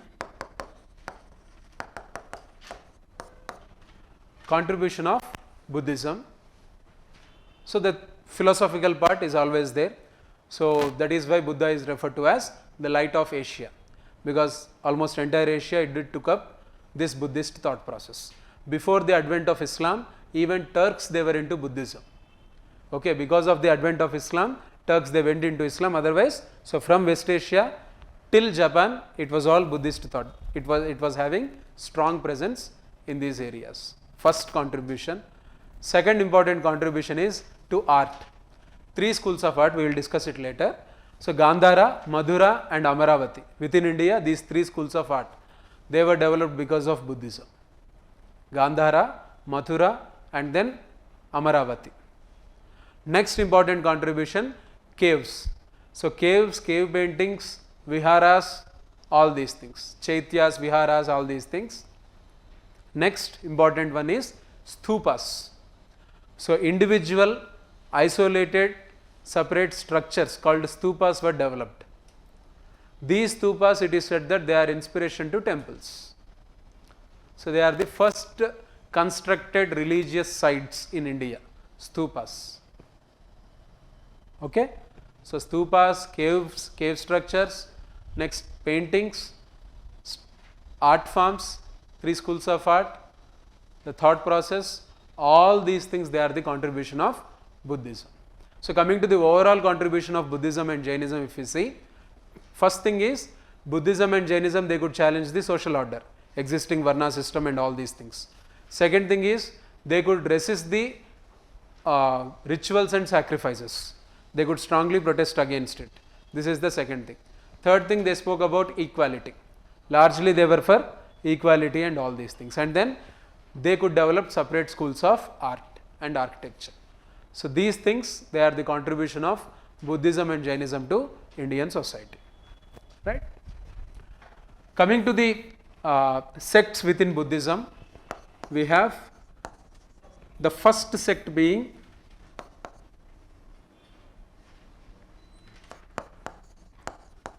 Theravadins, Mahasangikas,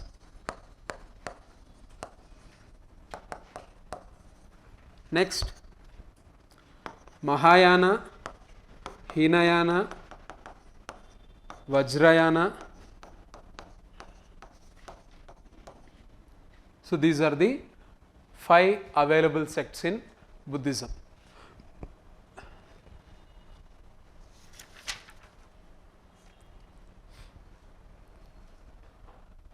Note on the Buddhist councils. The first Buddhist council, it happened in 483. First Buddhist council 483 in Rajagriha. 483 Rajagriha, conducted by Ajatashatru, friend of Buddha.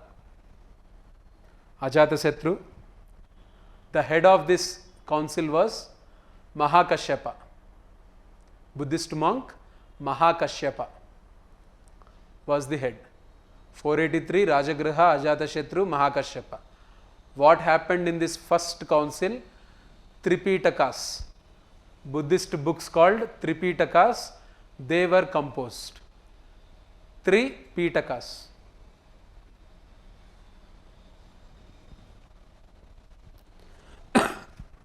What are they? Sutta Pitaka, Sutta, S-U-T-T-A, Sutta Pitaka, Vinaya Pitaka,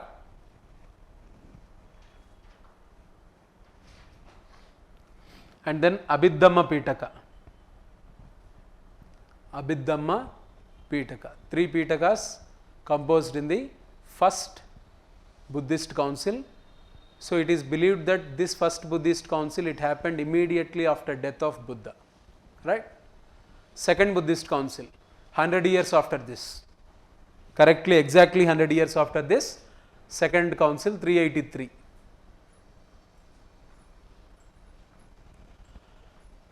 Conducted in Vaishali, city of Vaishali. The patron was, patron ante funder, you can say, organizer, was Kala Ashoka. Kala Ashoka. Kala Ashoka of Shishunaga dynasty, Shishunaga. So, the head was the Buddhist monk who headed it was Sabakami, Sabakami, Sabakami.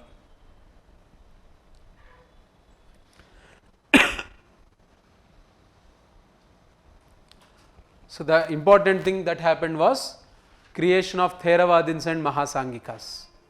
So, Buddhism, it got split into 2 divisions, Theravadins and Mahasangikas.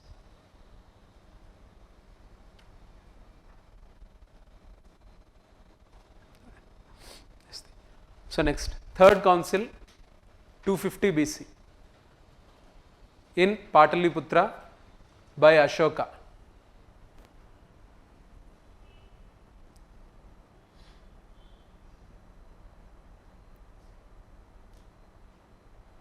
Ashoka. So it was headed by Buddhist monk Mogaliputra Tissa. Mogaliputra Tissa.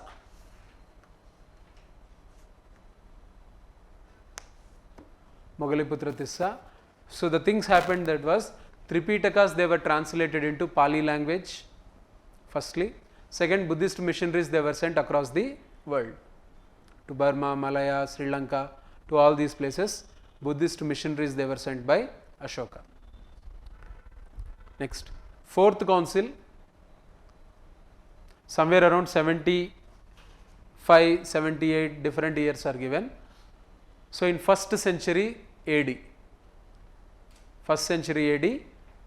fourth council, it happened in Kashmir. So there was a place called Kundalavana in Kashmir, or simply you can write Kashmir. There it happened. The patron was Kanishka.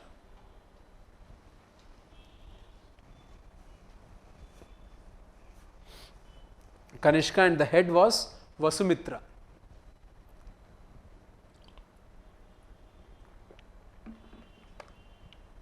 Important thing was Buddhism got split into Hinayana and Mahayana. Hinayana and Mahayana. So these are the four Buddhist councils. Coming to Jain councils, note them down. Two Jain councils happened. So first one was in 310 BC in Patliputra, under the leadership of Sthulabhadra. Sthulabhadra, he was the Jain monk. So it was in this first meeting of 310 BC.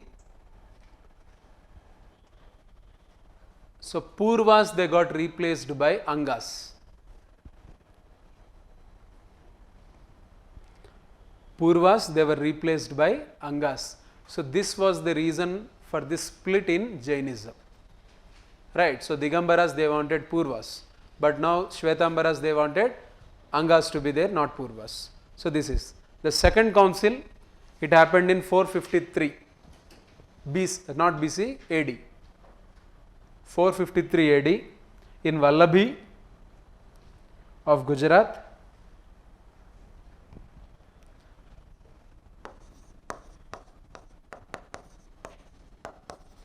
So under Derridi Ganj. He was the Jain monk who headed it. So 12 Angas and then 12 Upangas, they were compiled in this second Jain council of 453 AD.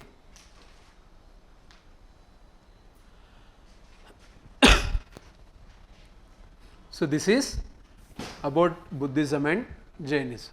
So the councils, they are important. What happened in these councils, it is important, right? So next.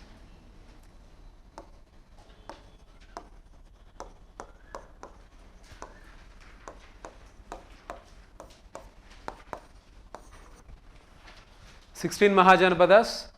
So 16 Mahajanapadas. So all these are not important. So Magadha. See, the thing you need to observe here is, so Jana, it became Janapada, Janapada, it became Mahajanapada, which means territorial kingdoms, they got formed, right? So Kamboja, Gandhara in the northwest till Anga in the east in Bengal. So from Afghanistan till Bengal region, so this entire region, it got created into several Mahajanapadas. So Panchala, Kuru, Matsya, right, Avanti, Saurasena, Kosala, Magadha, all these things, they got created. So this is one thing. So southernmost one was Asmaka in Telangana, right, in Bodhan. So there is, in the present Bodhan area, we have something called Asmaka, the southernmost Mahajanapada. So it is the only one beyond Narmada river, it is the only one which we can find, Mahajanapada, right. So this is one thing. So Mahajanapadas, 16 in number. So among them, so there were two Ganarajas, Vajji and Malla. Vajji and Malla, these two, they were not monarchies. They were led in a republic form of government. Right, they had elections, all the tribal tribal chiefs, they used to sit together, they used to take the decisions. There was no one, Vajji and Malla. Okay.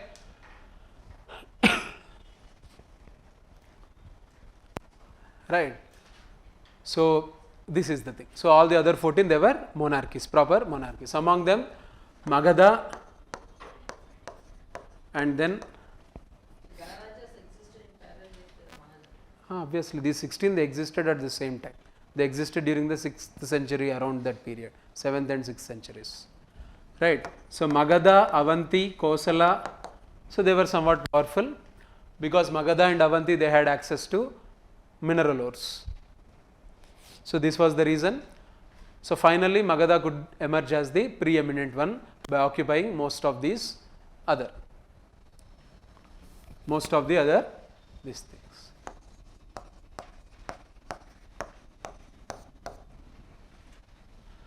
So coming to the rise of Magadha, first historic dynasty that ruled Magadha was Haryanka dynasty.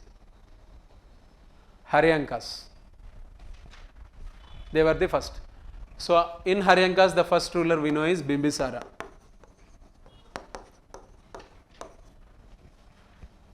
So Antakamundu emundante, so many historians and others, they say that it belonged to the Mahabharata era. So Jarasandha, all these things, we don't have evidences for those things. So historically, they were the first. Right, Bimbisara is the first one. Next, it is Ajatasatru. During the times of Ajatasatru, there was a lot of expansion that happened.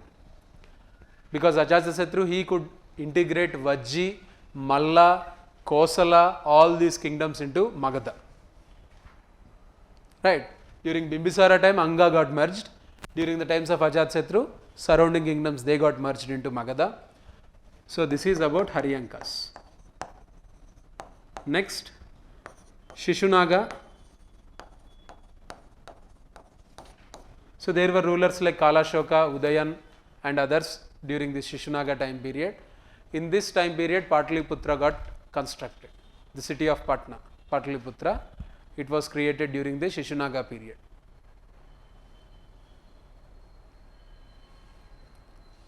Right. This was the thing. During Haryanka times itself, even Avanti got merged into this thing. So Magadha, so entire North India you can say. After Shishunaga, it is the Nandas. So Nandas, they were the first to venture into eastern India, Orissa, and even into parts of Maharashtra. So they were the first to venture into Deccan, to Orissa, to these places, Nandas. So it is believed that Nandas, they were the first non-Kshatriya dynasty to rule. So there are many stories that say that they are Shudras, they are not Kshatriyas. And Mahapadmananda, he is credited for creating the first revenue system. So orderly revenue system, measurement of land and all these things, they were introduced by him, Mahapadmananda. And Nandas, they had the very powerful army, because of which even Alexander's army was afraid, and they said, we would return back to Greece, we don't want to fight with Nandas. Right, that was the story of Nanda dynasty. So Alexander could come only till Bias river. So at Bias, he constructed a memorial and then he went back due to the mutiny of soldiers. It all happened during the Nanda time period.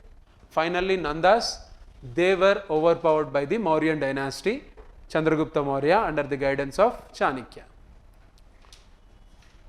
So this entire story of collapse of Nandas and rise of Mauryans, we know it because of a book called Mudra Rakshasa, written by Vishakadatta.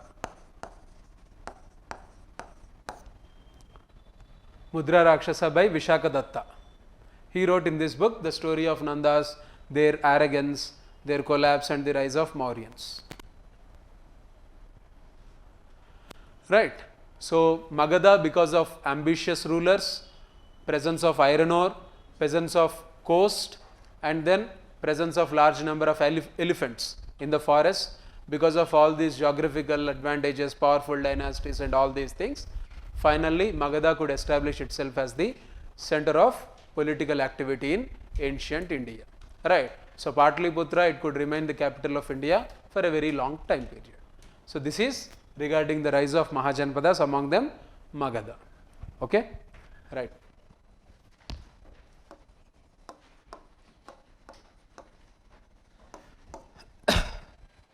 Right. So next topic, Mauryans.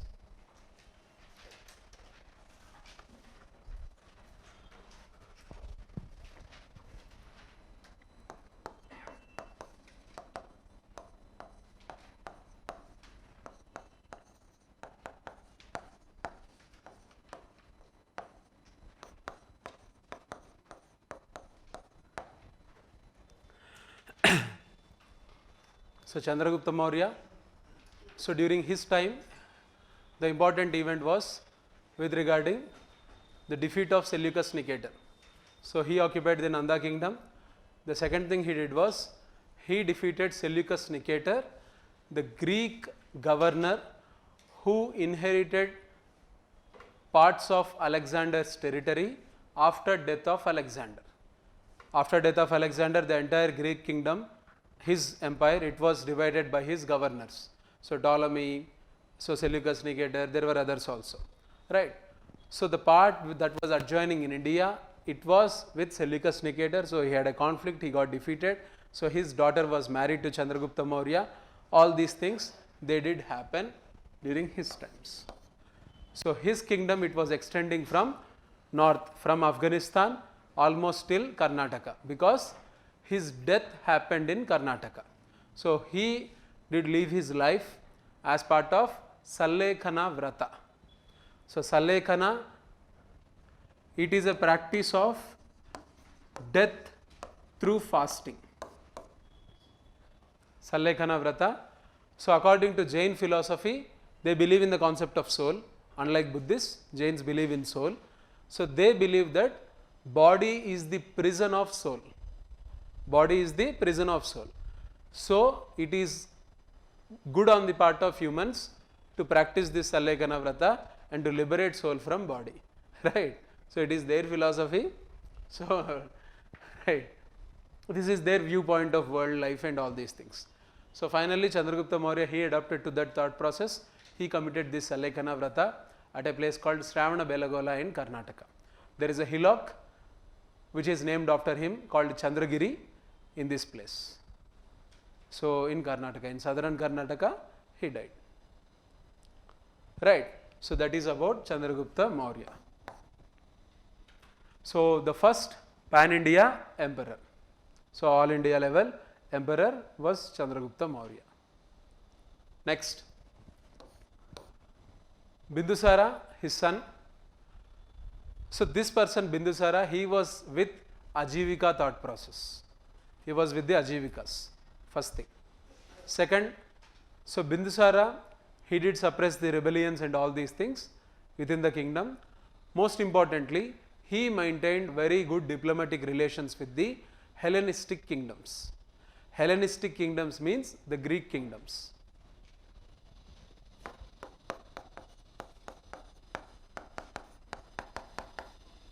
So he was exchanging doctors, he was exchanging philosophers, fruits and many other such things with the kings of Egypt, kings of Syria, all these places.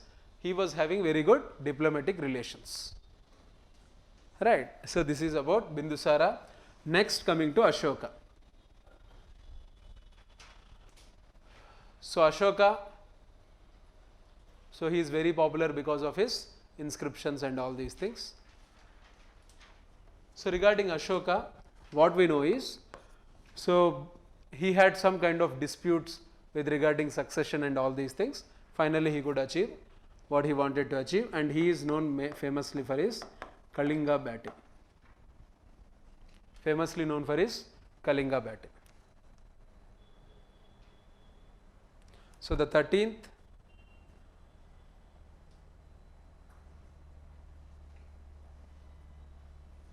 rock edict of Ashoka, it speaks to us about the activities of Ashoka and all these things. And other important thing about Ashoka is, so he was the one who did install inscriptions from Afghanistan till Karnataka. In all these places throughout this extent, we find his inscriptions. So this is so in Bangladesh we find them, in Nepal we find them, in Karnataka we find them, everywhere we can find his inscriptions. Right, great victorious person and all that, and he is known for his idea of Dhamma, mostly known for his idea of Dhamma. Right. Next, coming to the Mauryan administration, very complex one. So, coming to Mauryan administration,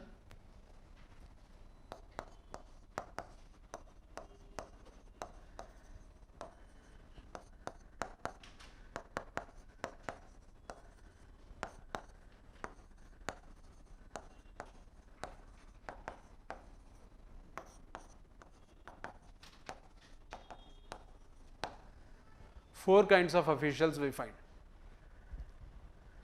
different kinds. Adhyakshas, there are many departments, each department had an Adhyaksha, right. So, for markets, for mines, for quality control, for everything, even within army, for infantry, for navy, for elephantry, there was one Adhyaksha. So, Adhyaksha was a common term used for any head of the department. Okay. So, next Tirthas. Tirthas, they were assigned with special tasks, any kind of task can be assigned. So, they were other category of officials. Next, Mahamatras.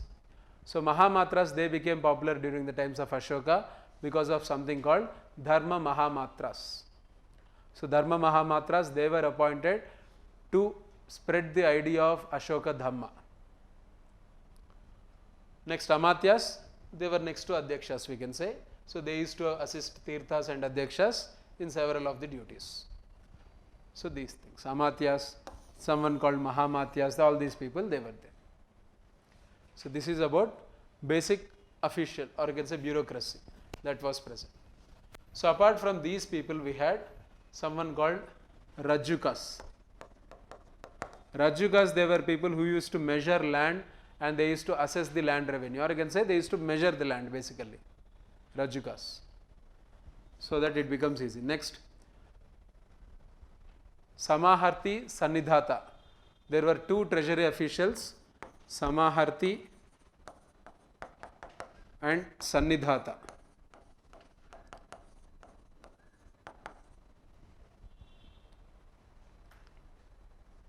So, Samaharti, he used to collect the taxes from all the provinces and other places. Sannidhata, he used to preserve it in treasury.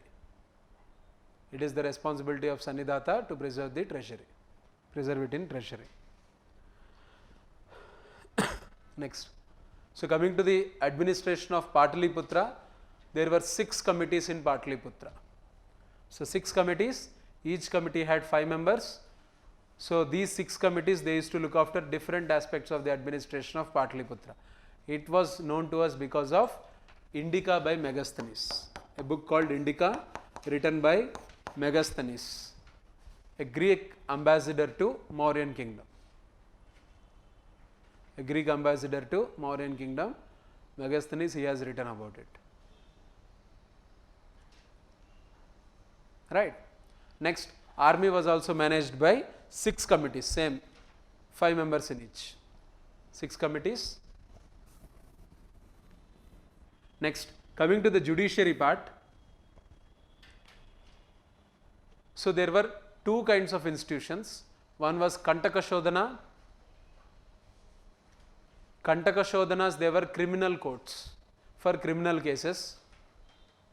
Kantaka Shodhana. Next, Dharmasthaniya, they were for civil matters. Dharmasthaniya for civil matters, Kantaka Shodhana for criminal matters. And in villages, there were something called Grama Vardha. In villages, and next Nagara Vyavaharika in cities to look into disputes.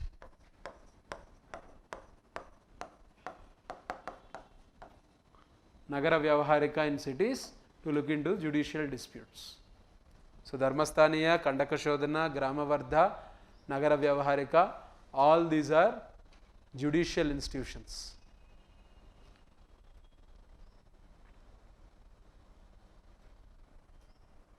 right. So this was the thing. Next, entire kingdom, it was divided into, so coming to the provincial administration, so empire, it was divided into padhas, Uttara Pada, Dakshina Pada, Prachya Pada, right. So Madhya Pada, so entire kingdom, it was divided into padhas, right. So each pada, it was headed by Arya Putra or sometimes Kumaramatya or Arya Putra. They used to head these pathas. Generally princes, they were given the responsibility of padhas, right. Next, padhas, they were divided into pradeshas. Padha into pradesha. Pradesha was led by Pradeshika.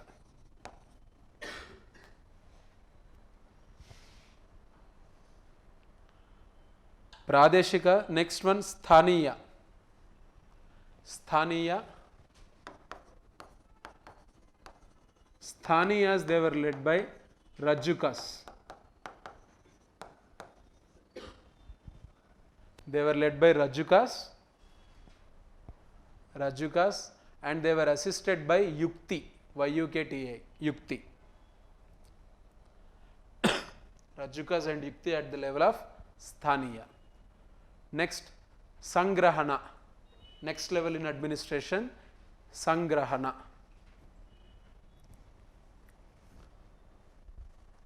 So Sangrahanas, they were led by Sthanikas. They were led by Sthanikas and Gopas. Gopas, they used to assist these Sthanikas. Last one, village, Grama. Village Grama by Gramani, Gramika. So any term. So this was how this thing was arranged. Right, provincial administration, it was arranged in a detailed fashion. Each department had an Adhyaksha, and there were others like Durgapala who used to lead the forts. There were someone called Akshapatala. Akshapatala, they used to look after the records. Right, Antapala, they were officials who were looking at the frontier territories. Border areas, it is the responsibility of Antapala. Akshapatala, record keeper. Durgapala, fort manager. Any fort under Durgapala. So this was how all the bureaucracy was maintained by the Mauryans. See, in ancient India, the most extensive bureaucracy was maintained by Mauryans, and all these officials, they were paid in cash. And this is one of the reason for the collapse of Mauryan kingdom, or you can say Mauryan empire. It collapsed under the financial burden of extensive bureaucracy and huge salary payments.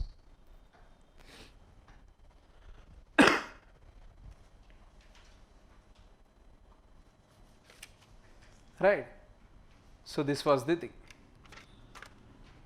So regarding administration, so coming to the lands, so there were two kinds of lands, Sita lands and then Rashtra lands. So Sita lands, they were the king's lands, the lands that are belonging to king, and king had majority share in these Sita lands. Next, coming to Rashtra lands. Rashtra lands, king had very limited rights. So Rashtra lands, they were owned by people from generations. But coming to Sita lands, they were newly brought under cultivation with the expenditure of the king. King would have spent money on that area to develop it into an agriculture land. That land, it is given to some people, so they have to pay majority of the share to the king. That is Sita. So Sita Dhyaksha was an official appointed to look after these lands. So Rashtra, the Rajuka, Samaharti, all these people, they used to collect taxes from the Rashtra. This is the thing. Next, Mauryan Empire, it had monopoly on certain things like iron, salt, weapons and liquor. On these things, Mauryan Empire government had control on these four things.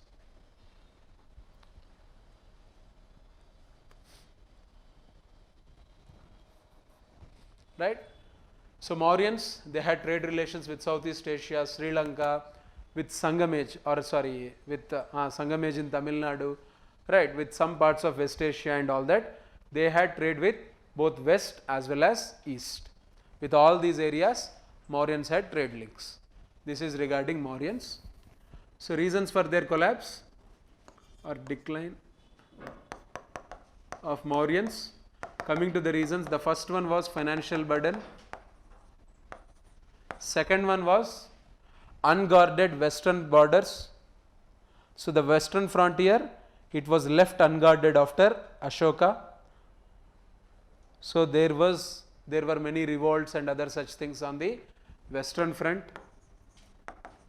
Next, some they even attributed to rise of regional kingdoms across India like Shatavahanas and others, right, rise of regional kingdoms with the spread of material culture. So regional kingdoms emergence. Next, some even attributed to the revolt by the Brahmins, because Pushyamitra Shunga, who ended Mauryan Empire by killing Brihadratha, the last ruler, he was a Brahmin.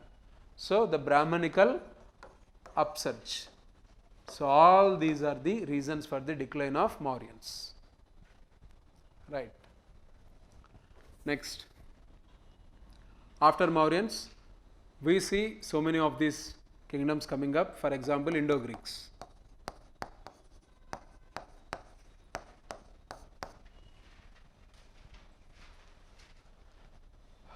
This is about Mauryans. Next, after the Mauryan era, we see lot of kingdoms that got emerged across India. So at the same time, many kingdoms they were present. So in the northwest, it was Indo-Greeks who were leading. So in Indo-Greeks, the most important ruler, Menander. Menander, we know about him because of a book called Milinda Panha, written by Nagasena.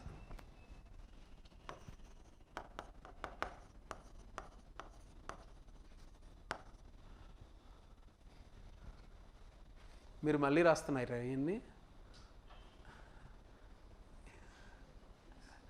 Right so Milinda ఆ అమ్మాయిలాగా you could have just referred to the points which were already made book పోయిందా తీసుకురాలే so Milinda Panha so this was a book written by Nagasena, a Buddhist monk. See, the story goes like this briefly. So Nagasena, he goes to Menander. So he was an Indo-Greek king, a very powerful king, and he says that Shungas, who did create the empire, who did form the kingdom after killing the Mauryans and all that, so they created the kingdom, and he complained to Menander, it seems, these Shungas, they are harassing Buddhists. So please save us by coming to Magadha. So Milinda, or this Menander, he has put so many questions to Nagasena regarding the entire Buddhism. What is Buddhism? All these things. So that question and answer process, it was recorded in this book, Milinda Panha. One of the important sources to know about ancient Indian times. Right. So that's how it is said that Menander, he has come to Shunga Empire in Bihar area. He defeated him. All these things they are said. So Indo-Greeks, the most important one being Menander. Right. Other important contribution of Indo-Greeks is especially gold coins. So purest form of gold coins with best minting craft and all these things we can find of Indo-Greeks, especially in the Afghanistan area we find them. So on one side we have the face of the king, on the other side we have the god or goddesses, some Greek goddess, right, it would be present. So this is how gold coins they were minted in large number by them, pure gold coins. Next, Greeks, they did promote the trade between India and the Europe, or you can say Central Asia. So they acted as trade link. Next, Greeks, they have introduced something called drama screen. Drama screen, which was called as Yavanika. So when a drama is played, on the background you will get a screen. Screens would get changed. So forest lo unte forest screen, next palace lo unte palace screen vastu untadi kada. In theatre you can observe. in dramas. So that drama screen in India, it was introduced by Yavanas, that is Greeks. So it is called as Yavanika. Yavanika. ఎందుకంటే Greeks ni Yavanas అంటారు. Right. Any foreigner for that matter is referred to as Yavana. Next one is, so this trade, as I said, so they were involved mostly in the trade of pepper. They were purchasing lot of pepper. So pepper got the name Yavana Priya because of them. Pepper, it got the name Yavana Priya. Next important one is the Gandhara art was also the contribution of Indo-Greeks. Gandhara art. Next important thing introduced by Indo-Greeks is a system of administration called strategos. Stratego, it is a system of administration, military administration. So military governors would be appointed into areas, they would rule with the help of military. So direct military administration, no civilian bureaucracy. Strategos. All these things by Indo-Greeks. Next, Shungas. So Shungas, they inherited the kingdom, especially the core area of Magadha, essentially Bihar, Jharkhand, Madhya Pradesh. So these areas and parts of UP, so they got into the hands of Shungas. So Pushyamitra Shunga is the one. So it is said that he has conducted Ashwamedha Yaga. So he did promote, or you can say revive, Hindu traditions, Vedic traditions. It was done by him. He is accused of harassing Buddhists on one account in the Milinda Panha and all that. But on the other account, it is said that he has actually developed certain stupas. So Sanchi Stupa, Saranath, these stupas. So he did construct protective railings to these stupas. This is another account of Pushyamitra Shunga. Right, two versions are there. So these two are conflicting versions about his life. And the other thing, the famous one is he had conflicts with Indo-Greeks. That is for sure. So we know about conflicts between Pushyamitra Shunga and Indo-Greeks because of a work of Kalidasa called Malavika Agni Mitram. Malavika Agni Mitram. So this is love story of son of Pushyamitra Shunga, Agnimitra Shunga, and an Indo-Greek princess, Malavika. So this entire thing we know it because of it. That is Pushyamitra Shunga. Next we have Agnimitra Shunga, Vasumitra Shunga, all these people are there. Right. So they are all there. During the Shunga time period, one important development is the Garuda pillar. The construction of Garuda pillar in Vidisha. Vidisha, it is in Madhya Pradesh. So Garuda pillar in Vidisha by a Greek ambassador by name Heliodorus. Heliodorus, he visited Shunga Empire. So on his way back, he went to this site and he has erected this. He has done this construction, Garuda pillar construction. So some say that he even converted to Vaishnavism because Shungas, they were Vaishnavites. Right. So this is one thing about Shungas. So revival of some stupas and this Garuda pillar, all these things they did happen during their times. So Shungas, they were eliminated by a group called Kanvas. Kanvas. So Susharma was there. So other rulers, they were not that significant. Kanvas, they were repeatedly defeated by Shatavahanas, Kharavela, all these people, they could defeat Kanvas. So by the time of Kanvas, Pataliputra, or you can say Magadha, it has lost its relevance. Right. This is the thing. Now, after Indo-Greeks, in northwest, the important group are Kushans.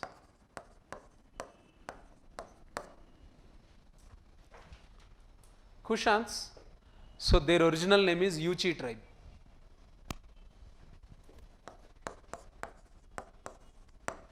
Yuchi, they are a tribe near China in Central Asia. So their profession was riding into China, looting Chinese people. It was their standard profession. So once the great Chinese wall was constructed, their movement got disturbed.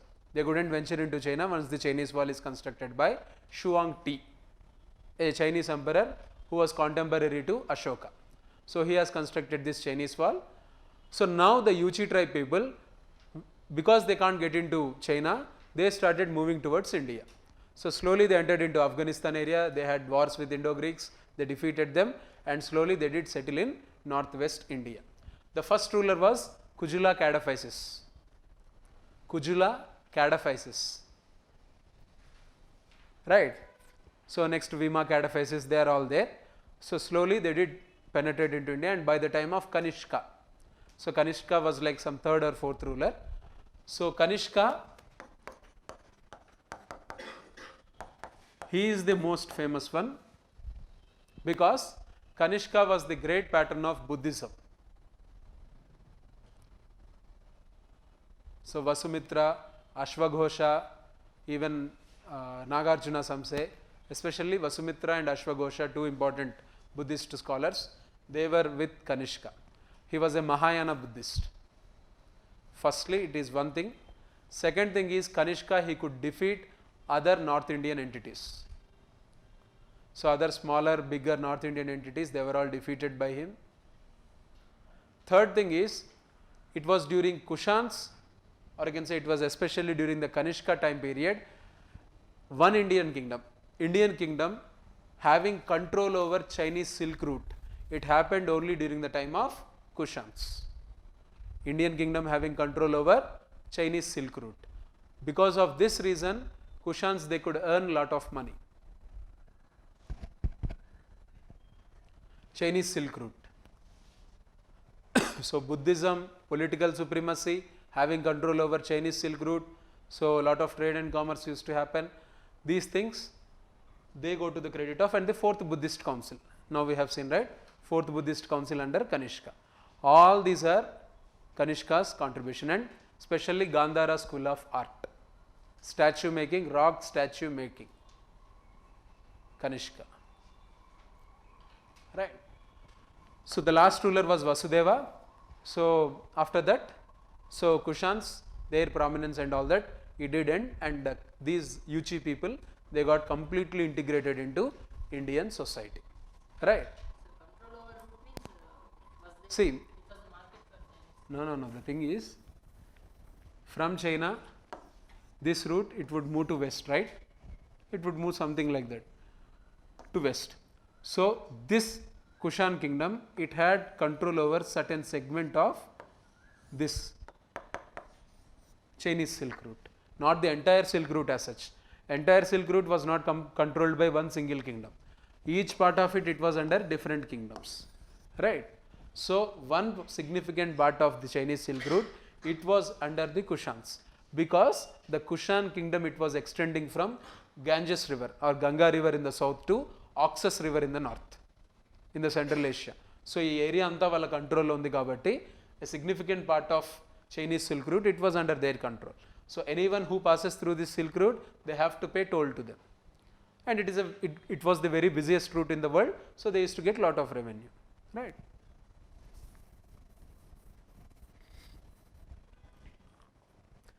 Access to Ganges was their extent. This is about Kushans. So coming to the contribution of Kushans to Indian society.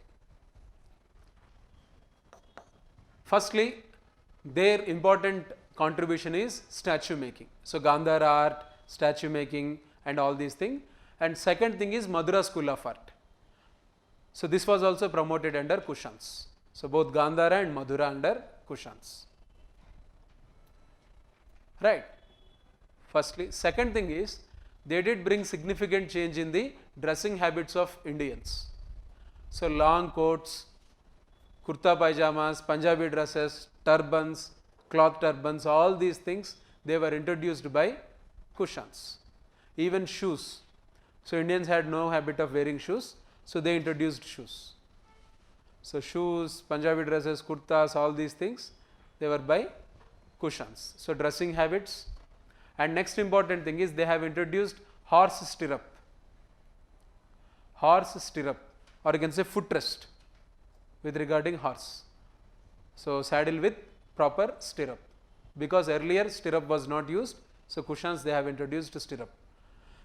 This is one thing, and they were the ones to introduce metal helmets during warfare. So metal helmets and metal armors during warfare, they were introduced by them. So they were good cavalrymen, so they introduced all these things into Indian armed forces. So this was the thing about Kushans. This is their contribution. They too used to, their ruling method was called as the Kshatrap system. Kshatrapa or Mahakshatrapa system. So entire kingdom, it was divided into Kshatrapis, or it is also called as Satrapi.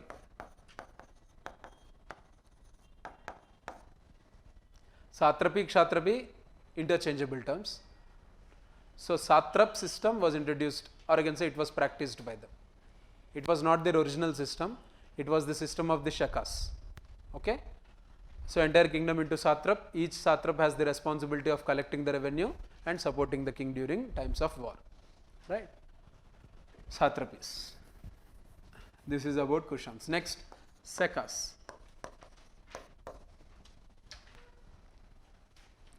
Coming to Sekas,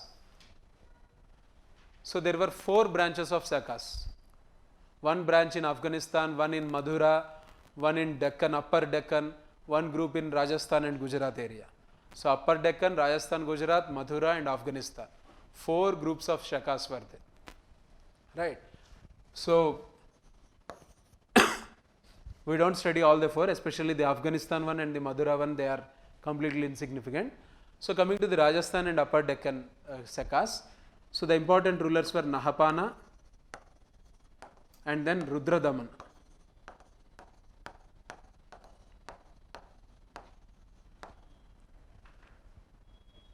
Rudradamana or Rudradaman simply.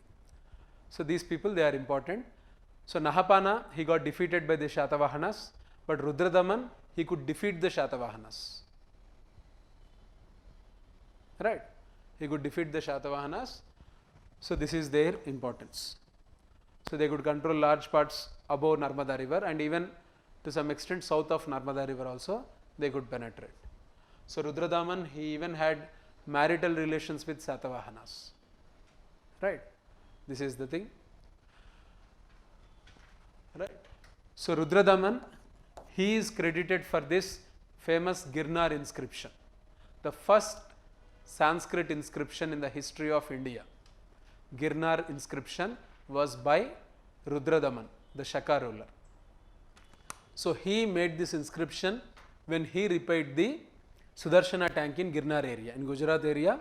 So there was one tank called Sudarshana tank, he repaired it and he issued this inscription in Sanskrit, the first Sanskrit inscription by him, Rudradaman.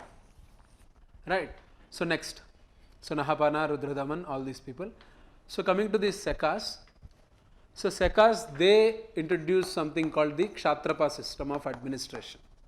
They are the original ones who to introduce this Kshatrapa system. So entire kingdom divided into Kshatrapa, each by a Kshatrapi or Satrapi, Satraps. So very powerful, very autonomous these Satraps, right, almost like semi-independent. So Kshatrapa or Satrap system was introduced. Coming to their contribution to India as such, to the culture and all that, you can say Sanskrit language. So promotion of Sanskrit language is the only thing. In terms of other architecture, culture and all that, we don't find much about Sekas.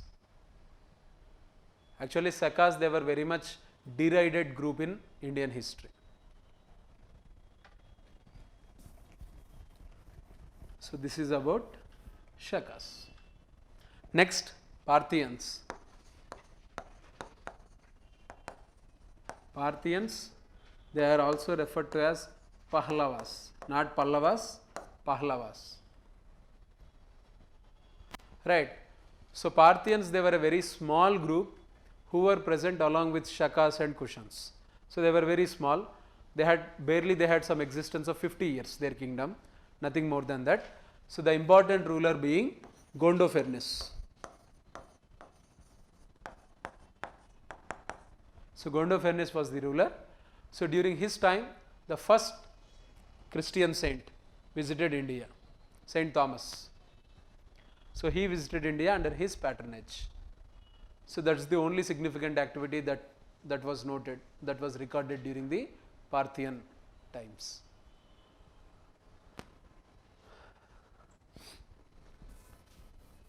So Parthians.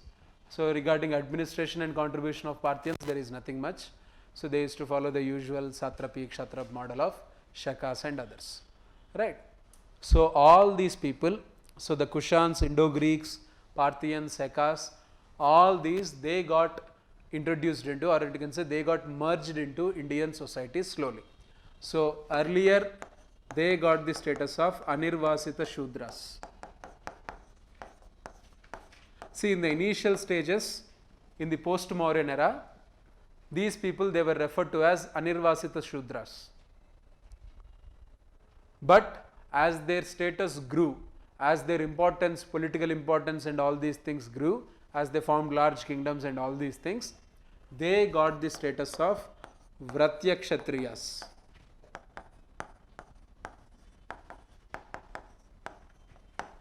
This is one important social change in India, because after Aryans, it is the time period when large groups of people got into India crossing the Khyber Pass and integrated into Indian society. So Anirvasita Shudras and Vratya Kshatriyas, these terms came into picture in Sanskrit literature, or you can say religious texts and all these things, because of these people, right? It is in this post-Mauryan period we see the codification of Manusmriti happening. Codification of Manusmriti, because so much of social turmoil was going on. New people getting into society, they getting some kind of social status, rise of Buddhism, Jainism, all these things, there were confused times. So Manusmriti, it got codified in a very strict fashion. Next, post-Mauryan era, it is the era of large scale expansion in the trading activity. Huge development in trade and commerce, because the unnecessary bureaucracy got removed. So monopoly of government in iron, weapons, liquor, all these things, they were gone. So there was boom in the economic activity, right? So economically, socially, politically, these were the changes that happened in the post-Mauryan era. Okay, right. Next, coming to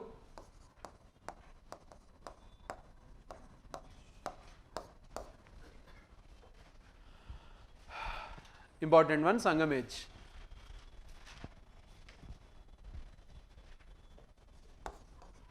Coming to Sangam era or Sangam age, see, in north when all these changes were going on, Mahajanapadas, later Vedic, Mahajanapada, Mauryans and all these things were going on in north. In south, from 1000 or you can say from 900 onwards, we see shift towards usage of iron, and we see something called megalithic culture that got started in south, in Deccan as well as in deep south. Megalithic culture, right? So from copper directly people started using iron. So iron age in south, it is contemporary with megalithic. Megalithic is nothing but constructing huge burials using large sized rocks. Megalith, large sized rocks. And we can find many iron tools and other things in these megalithic burials. So after this megalithic era, in deep south, we find something called Sangam age that took shape. Sangam age. Sangam age, the term Sangam, it literally means congregation of poets, coming together of poets. So 3 Sangams happened according to this Sangam literature. First Sangam, it happened in Madurai. It is a mythical thing, actually. It is not a historical thing, it is a mythical thing, because first Sangam, it was held in Madurai, and it is said that it was led by Agastya Muni,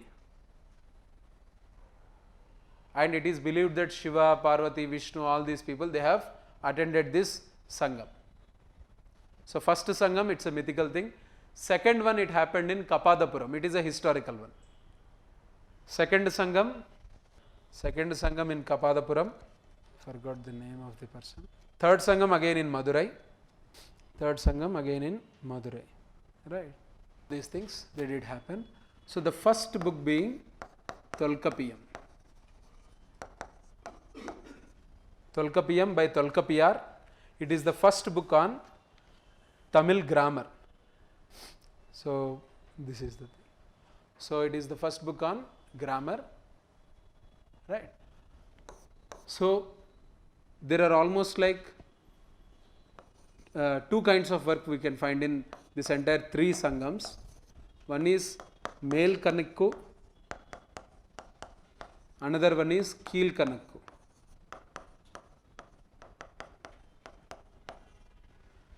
Mel Kanakku, it is the literature related to the major works of Sangamera. Major works of Sangamera, they are referred to as Mel Kanakku. The minor works, Keel Kanakku. Minor works, Keel Kanakku. Right. So this is one thing. And next,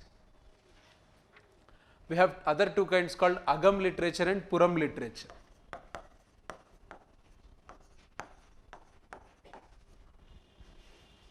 This is all classification within the Sangam literature. Agam, it is war poetry.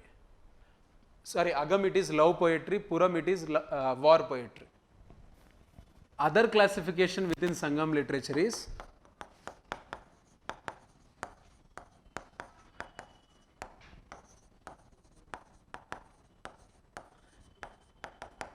Pattupatti, Ettugotai. So Ettugotai, there are 8 anthologies. Pattupatti, there are 10 stories.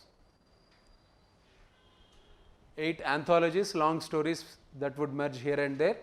But here Pattupatti, there are 10 different stories. Right. So entire corpus of Sangam literature, so many books are there.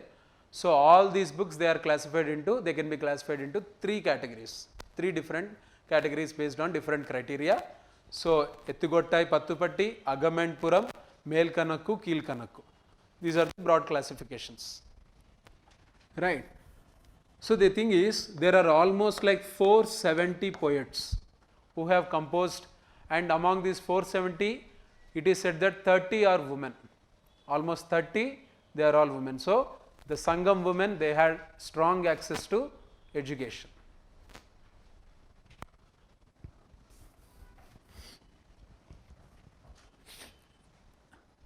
Right. So this is the thing. So this is the broad classification. Now, so the important books are Manimekalai, Silapadikaram.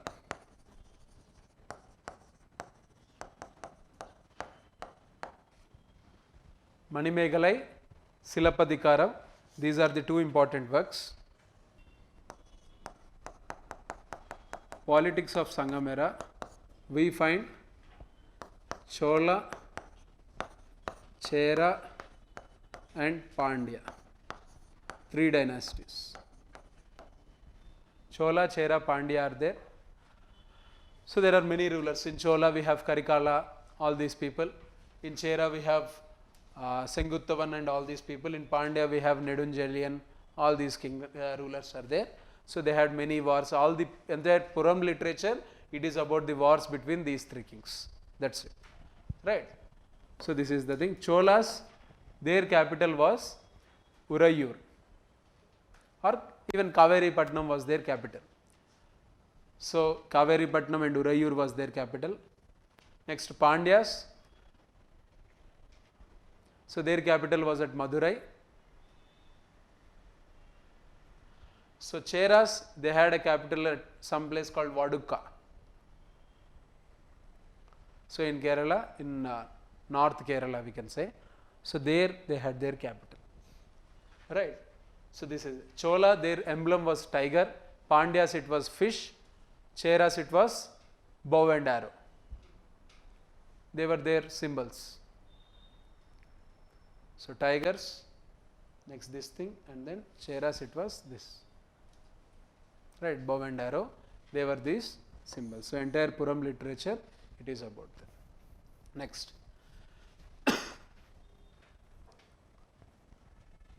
Generally, so coming to the other aspect, society, Sangam society,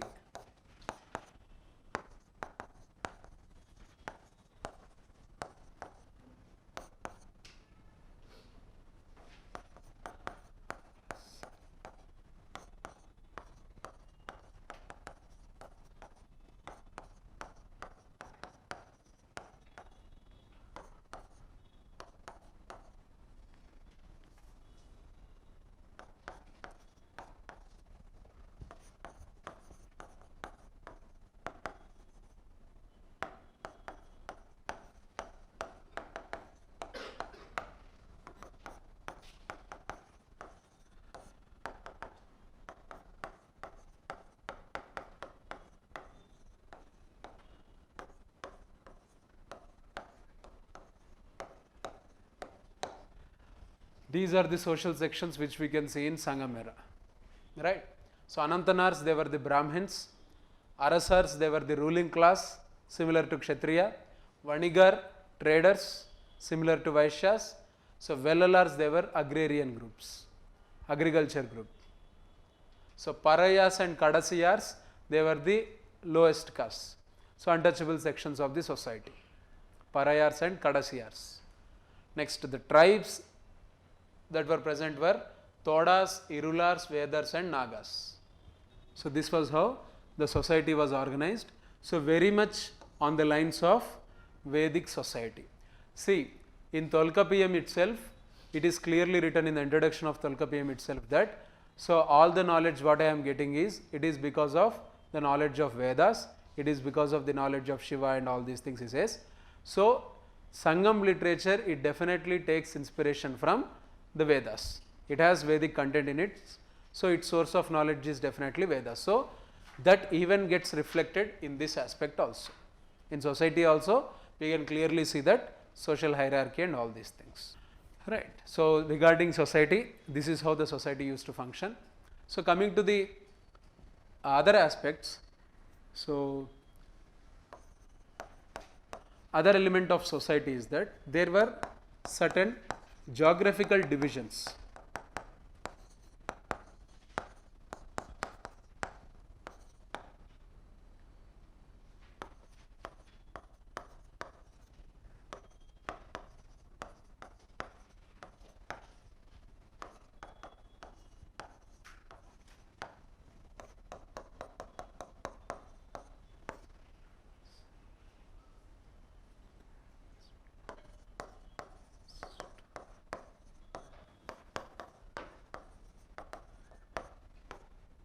Rudam.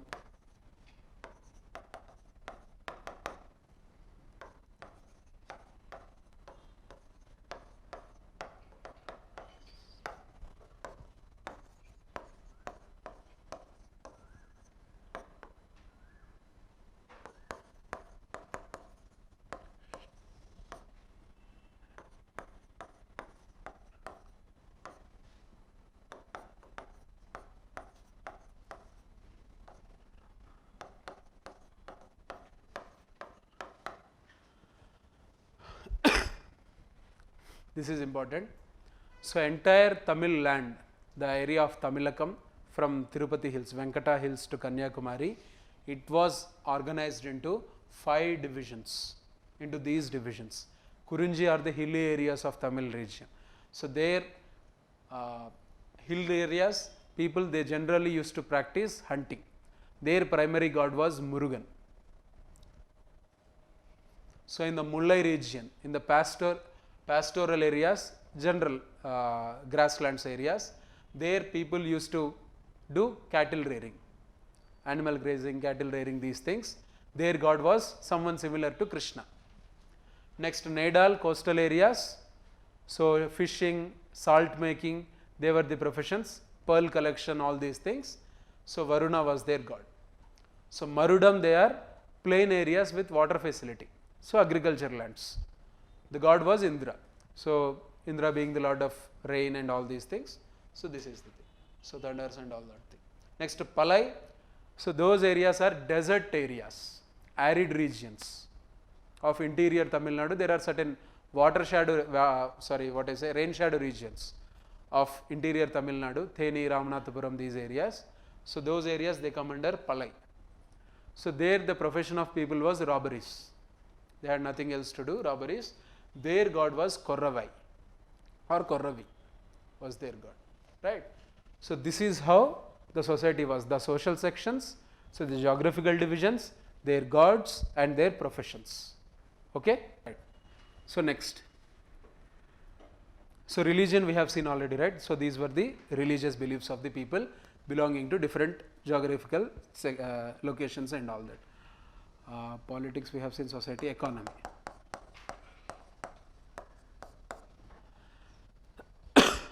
Coming to the Sangam era economy, so agriculture, it was prosperous in these Marudam areas. Next, apart from agriculture, the most important thing was cotton cultivation. In agriculture, most important was cotton cultivation and cotton weaving.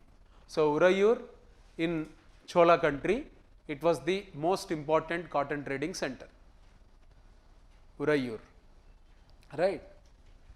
So cotton, these two were important. In the Pandya territory, so apart from agriculture, most important thing was cotton and other things were there, but pearl collection, pearls. So they were collected in large number and they were traded. So in general, in the entire Sangam territory, what we find is spices, sugarcane,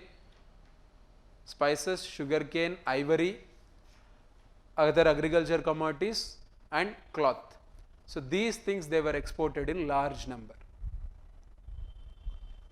These people, they had very good trade links with Rome, West Asia, with Southeast Asia, with all these areas they had strong trade links. So Greeks used to visit these ports regularly. So there was this famous port of Puhar, P-U-H-A-R, Puhar.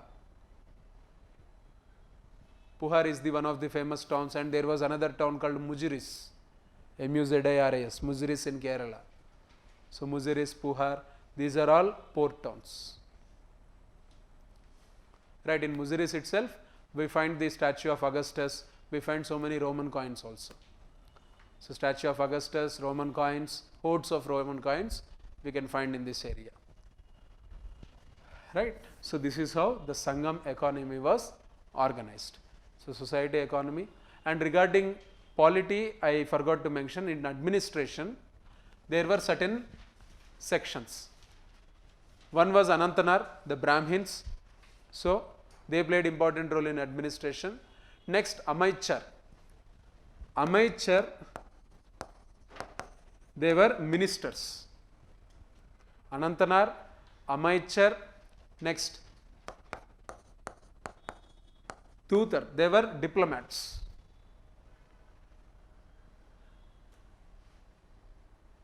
Tutar, diplomats. Next, Orrar. Orrar, they were spies, intelligence agencies. So spies who used to report to the king. Next, Senapatis or Senanis simply. So military chiefs. So king was assisted by these sections whenever a decision is taken, important decision. So in administration of the kingdom also, these five they played important role: Anantanars, Amaichars, Tutars, Orrars and Senapatis. So with them the administration was run. This is about the Sangam era of deep southern India. In Sangam texts we have references to Mauryans, we have references to Shatavahanas, because they very much know what was happening in north of the country. That's clearly there. They were not living in their own cocoon, they were not isolated group, they were very much connected to the politics, they were very much connected to the global economy, right. This is the thing. But Sangam era, it slowly declined, it gave away to a period called Kalabra period in Tamil history, Kalabras.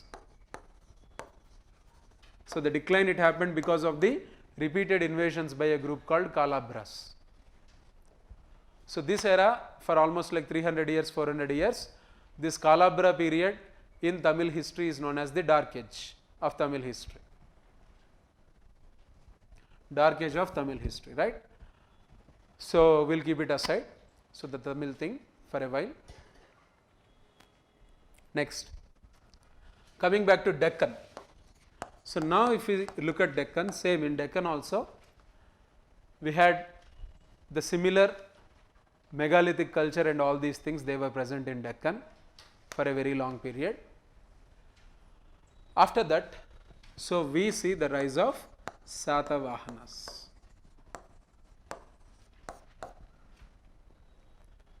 Satavahanas. So Satavahanas, so some they argue that Satavahanas are the same group, so the Andhra group which was mentioned to in Indica. In Indica, Megasthenes he writes that there is a group called Andhras in Deccan within the Mauryan kingdom. So they are very powerful, they have an army, they have 30 forts, all these things they are written. So historians they say that, so Andhras who are referred to in Indica, they are the same people, Satavahanas. So they declared independence from 3rd century onwards, 3rd century BC onwards, they declared independence and they started their independent rule and all these things. So coming to Satavahanas, the important rulers being, so Simukha or Srimukha is the first, or you can say this thing. Next we have someone called Yagnashri, or even before that we have Vasishtiputra. Next Gautamiputra. Before that itself Satakarni is there. Next Yagnashri and Hala. So there were many people. So the list goes on. So this kingdom, it had the most number of kings. So some chronologies and all these things they are given in Puranas. So it differs from book to book. So the hierarchy, the chronology differs, right? So they were the important rulers. Now coming to each one. So their capital it was Pratishtanapura. Pratishtanapura or Paitan in present day Maharashtra. So it is their original place, or you can say the capital city, first capital. Right.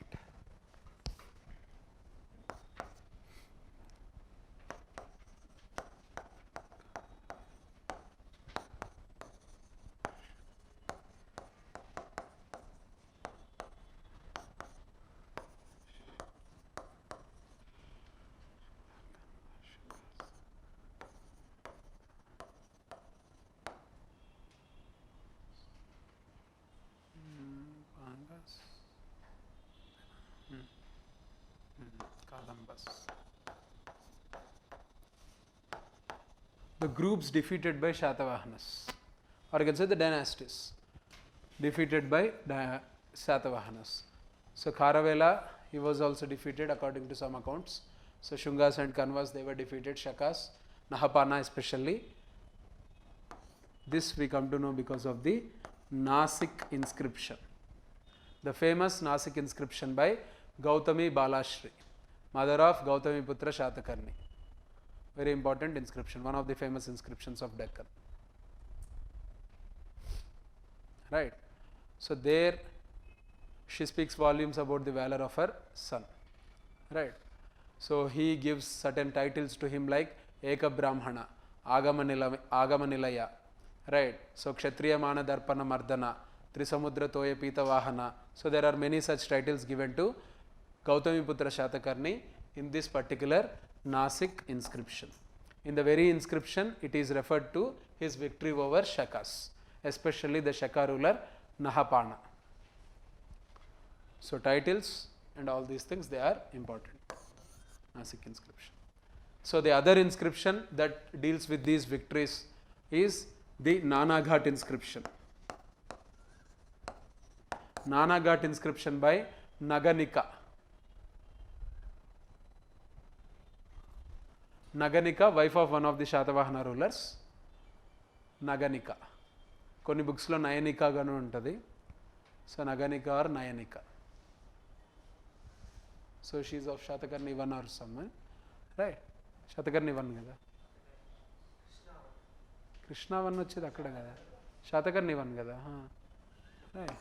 So Nana Ghat inscription. This is another one. So which deals with the victories of these people.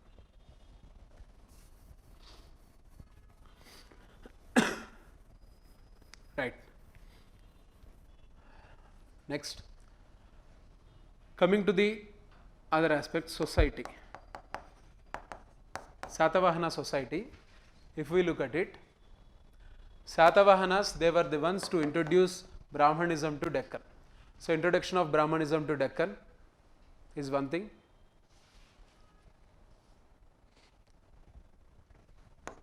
So Brahmanism got introduced. So all the Satavahanas, or you can say Satavahana dynasty, they claimed themselves to be Brahmins. But there was no strict Chaturvarna system. It is claimed that, so Shatavahanas, they would protect the Chaturvarna order, they would preserve the Brahmin interest and all these things. But if we observe the society, society was not completely into Chaturvarna order. No, it didn't happen. So it was a gradual process. It took almost like 1000 years after Shatavahanas introducing it. Okay, this is one thing we need to observe. So they were Brahmins, so they introduced Brahmanism, but society was not into Chaturvarna order of system and all that. Third thing we observe is, so they were matronyms. So women had some kind of importance in the society. Matronymical society anochu, matronyms, they are very highly present. Vashishti Putra, Gautami Putra, Yagnashri, all these things, they are names of their mothers. So women. Next important thing we observe is, women, Shatavahana women, they were donating large amounts to Buddhists. So they were donating lands, they were donating money and all these things to Buddhists. So that is why we see the growth of Karle, we see the growth of Bhaja, we see the growth of Ajanta. All these caves, they did get patronage from the women of Shatavahana dynasty. Right. So women, they did enjoy some kind of financial freedom and all these things. Right. So this is about Satavahana society. So now coming to the religion part.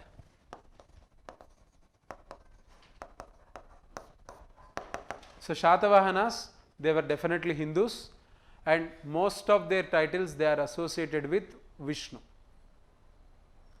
So Vishnu tradition or Vaishnava tradition, you can call it simply. This is one thing. And second very popular religion, we know it, Buddhism. So Buddhism, the later Shatavahanas like Yagnashri Shatakarni, they were with Buddhism. They were friendly with Nagarjunacharya. They did give donations to Nagarjunacharya, who propounded the famous Madhyamika Siddhanta. Madhyamika Siddhanta by Nagarjunacharya, it is one of the basic doctrines of Mahayana Buddhism. Okay, Madhyamika Siddhanta. So the letters written between Yagnashri Shatakarni and Nagarjunacharya, they are compiled into a book called Sruhulleka. Sruhulleka, it is the book compilation of the correspondence between Nagarjunacharya and Yagnashri Shatakarni. So Buddhism, it definitely had very strong presence, whereas the official Satavahana religion was Hinduism or Brahmanism. So for Satavahanas, the official language, court language was Sanskrit. But we don't find inscriptions and all these things, they are in Prakrit and other languages. But court language, it is believed to be Sanskrit. Right. So this is the thing, religion. So caves and all these things, they did get developed. Now coming to the Satavahana economy.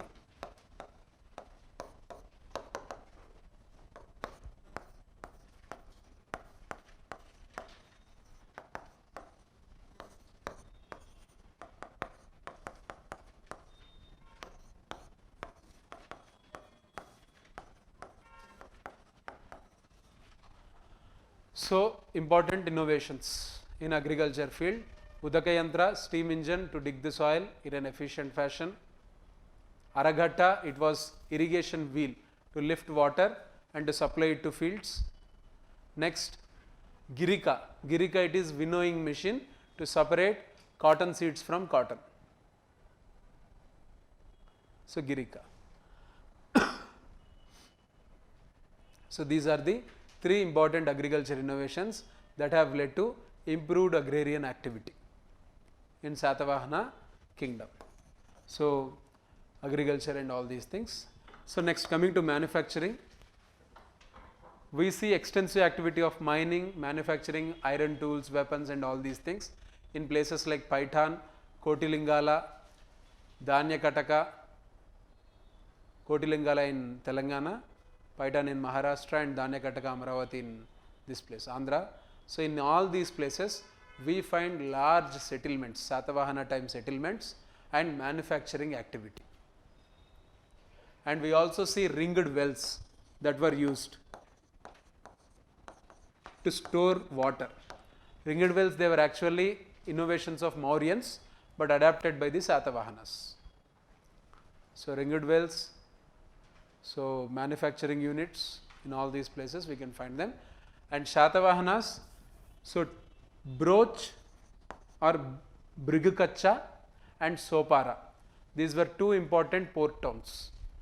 Brigukacha and Sopara, they were 2 important port towns of Shatavahanas in west coast.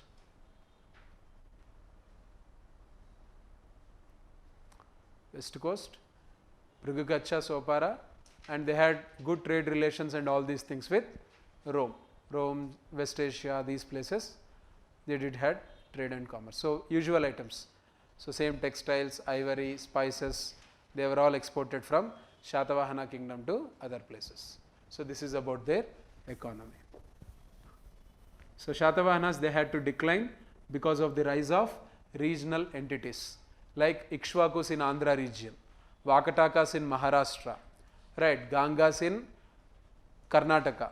Because of the rise of these regional kingdoms, slowly the influence of Shatavahanas, it did shrink, right. So, Western Gangas in Karnataka, these places, they did rise again and they had to shrink. This is the decline of Satavahanas. Next.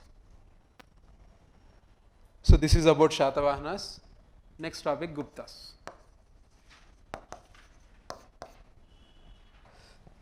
Right. Coming to Guptas.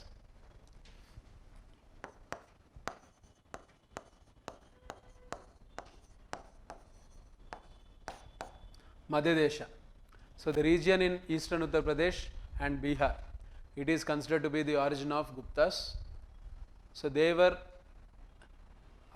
believed to be some kind of feudatories to Shungas as well as to Kushans.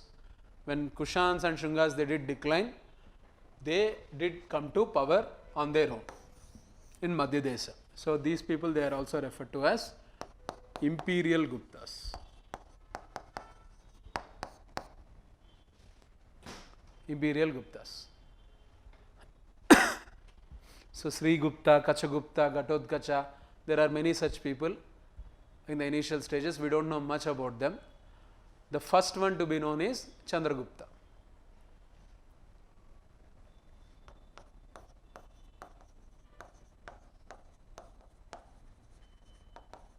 So, Chandragupta,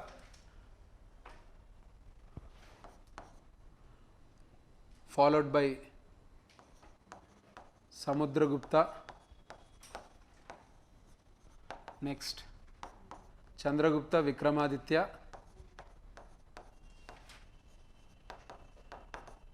Vikramaditya, next Kumara, Skanda, all these people, Narasimha Gupta, Narasimha Baladitya, there are many such people. So, these were the important ones, initial ones and all that. So, Chandragupta, so the one first historical one about whom we know some part of the history and all that. So, he married a Lichavi princess. So, Lichavis, they are one of the groups in North Bihar area. So to get strength and all that, he married a Lichavi princess. So because of this alliance, he could gain strength and he could occupy the areas of UP and Bihar. Right. So next, coming to Samudragupta period. So Samudragupta, we know a great detail about Samudragupta because of the famous Allahabad Prashasti.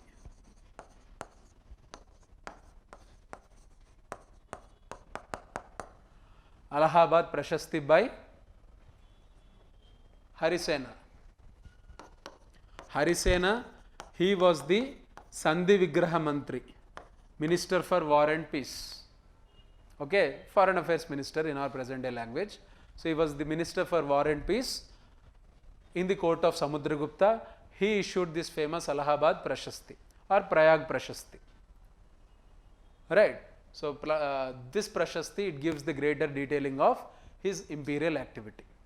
So it is said that he defeated all the kingdoms till Kanchi. So in Kanchi there was a ruler called Vishnu Gopa, who was a Pallava ruler. He was defeated.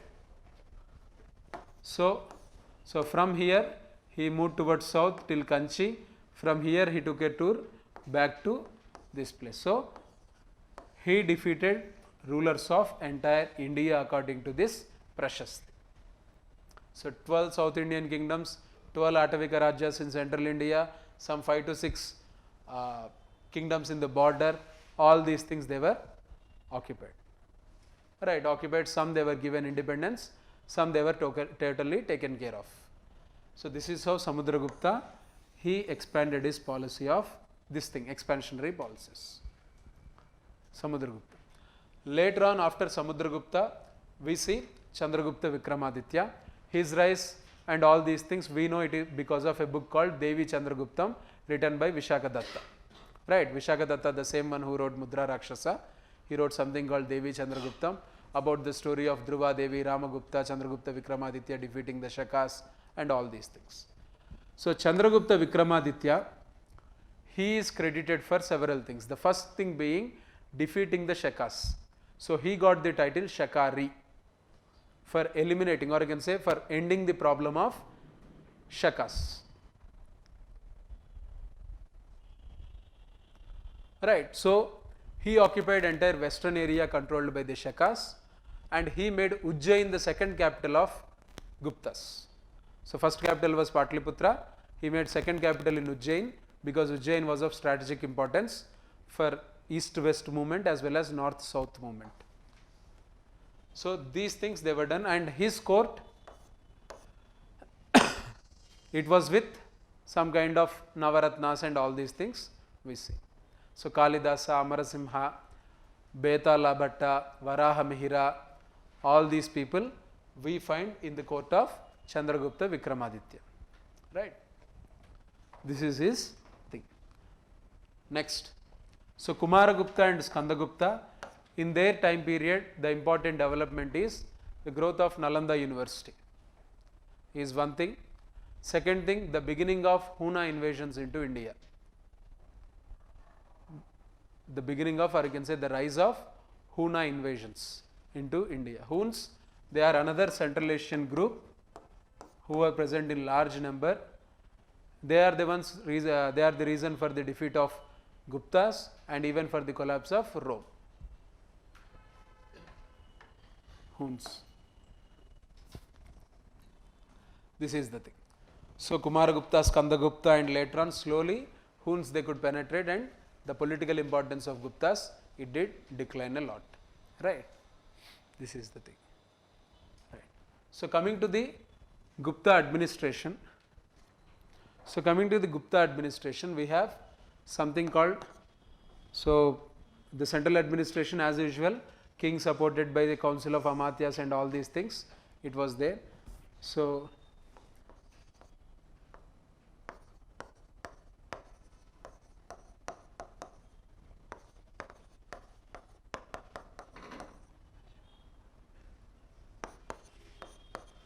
there were two kinds of feudatories. One was Mahabhoja, the second type was Uparika, and there was another third type we can say, even Raja. Raja, Mahabhoja, and then Uparika. there were three kinds of people in feudatory level, at the level of feudatories, right. This is one thing. So, the kingdom, it was divided into bhuktis. So, this one generally Uparika was the in charge of bhuktis. So, bhuktis, they were divided into vishayas. So, vishayas, they were divided into gramas. The bureaucracy was very light compared to Mauryans. So, bhukti, uparika, vishaya, vishayapati, grama under gramani or gramika, or some kind of village council was created. So, vishayapati. So, the important feature of the Guptan administration was this city administration. City administration, Nagara. So, it was led by 5 people. So, 5 people used to be the in charge of city administration. They were Uparika, the head of the province. Next, Nagarashreshtin, Pradhamakulika,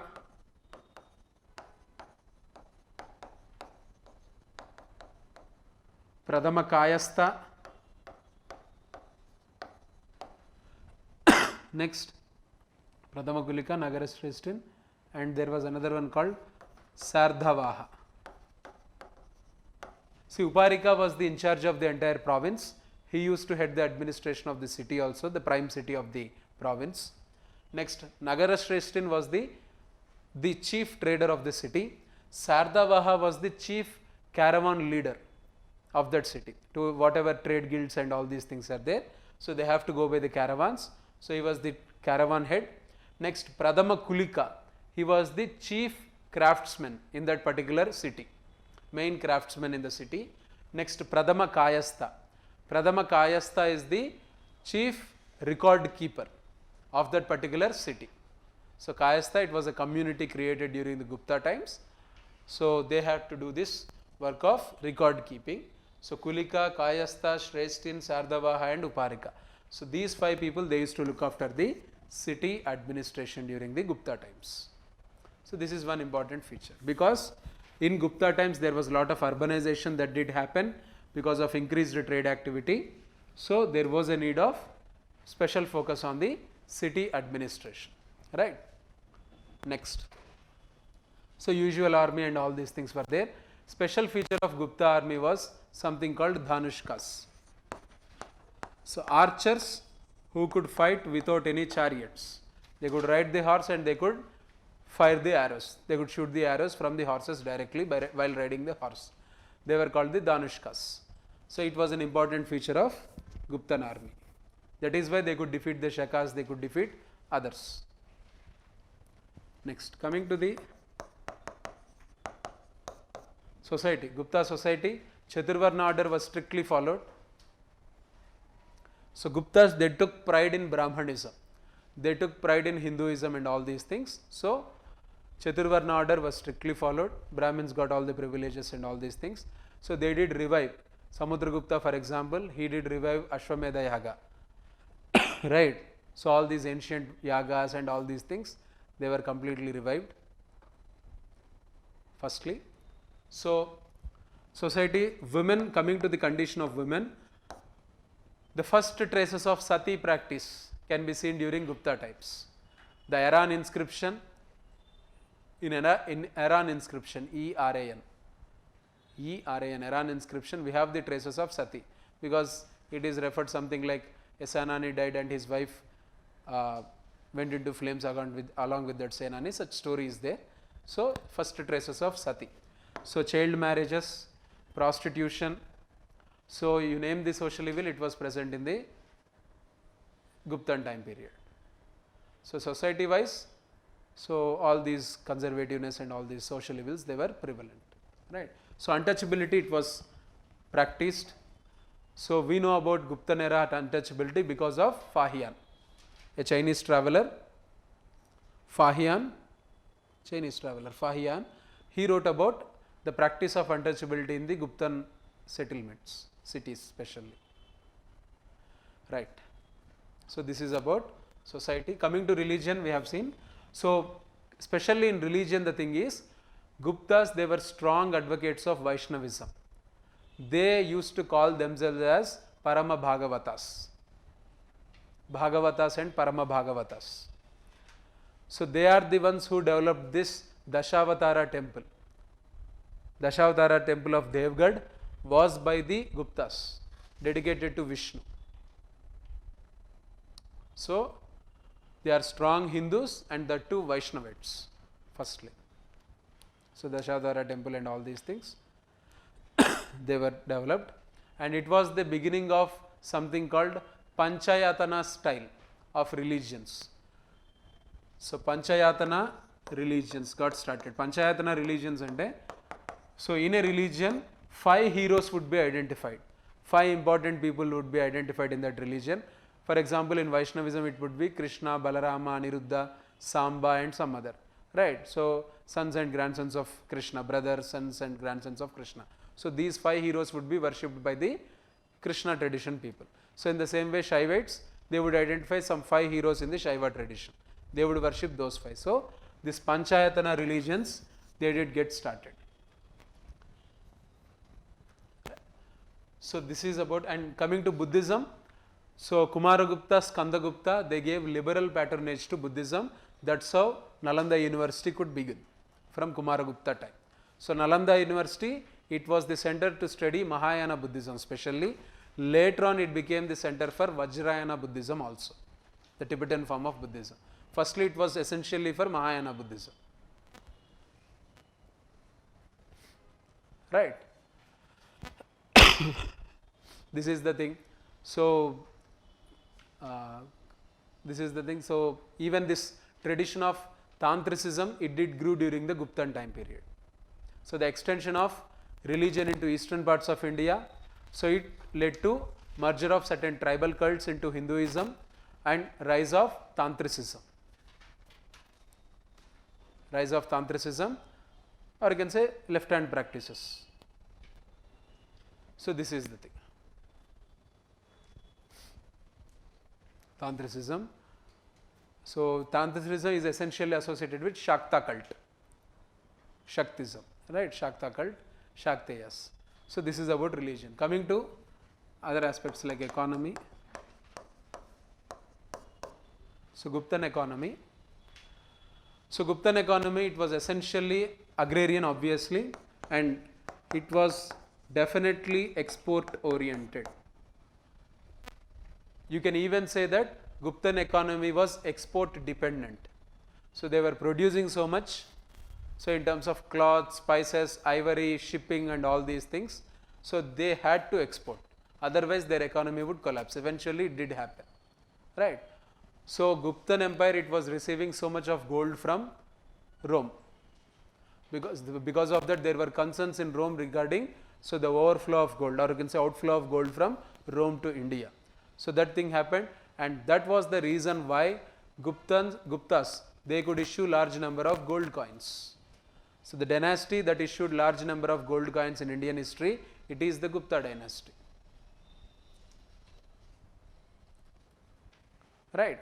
So, Gupta dynasty, it did issue large number of gold coins called dinars.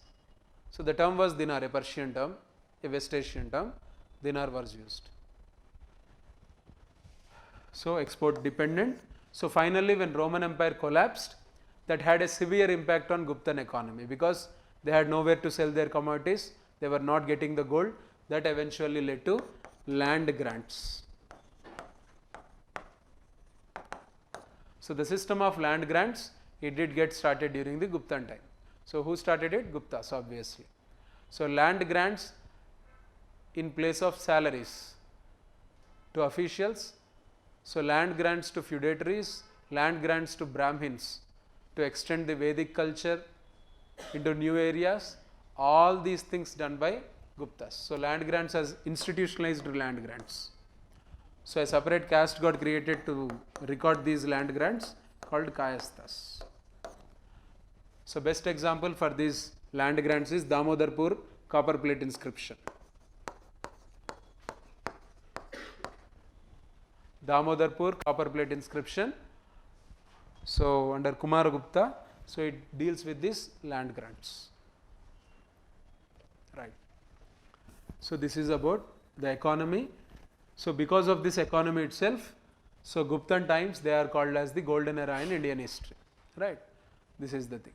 So society, religion, polity, administration, right. So we are done with all these things. Eventually it did collapse because of the collapse of Roman Empire and repeated Huna invasions. These two things contributed to the collapse of Guptas. So slowly their influence shrunk and they became a very insignificant kingdom in North India. This is the thing. So next, followed by Harshavardhana.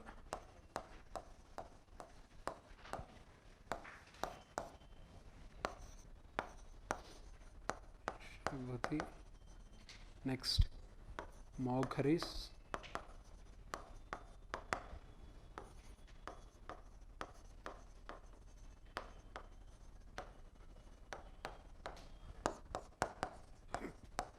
See, North India after Guptas, it was eventually divided into these four important entities.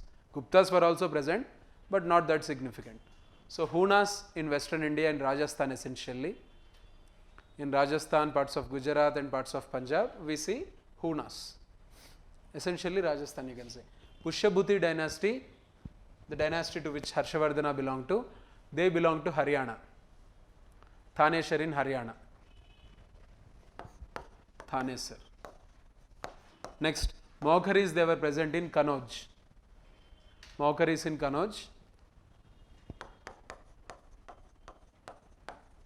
Next, Gauda Shashanka in Bengal region. In Bengal it is Gauda Shashanka. All these people, they were ruling, even Guptas, the smaller, the later Guptas in Bihar. So in this way, entire North India it got divided. So among them, Harshavardhana, he could rise to the top. So first he could defeat the Gauda Shashanka. So Gauda Shashanka first defeated Maugharis. So Pushyabhutis, they eventually defeated Gauda Shashanka. That's how even Guptas got defeated, the later Guptas. So Harsha, he could integrate large parts of North India. Next, he defeated Hunas also. He could defeat Hunas also. Right. So Hunas were defeated. So he became the ruler of entire North India. So in this process, Harsha, he even tried to come to south, but on the banks of river Narmada, he was defeated by Pulakesi II of Chalukya dynasty.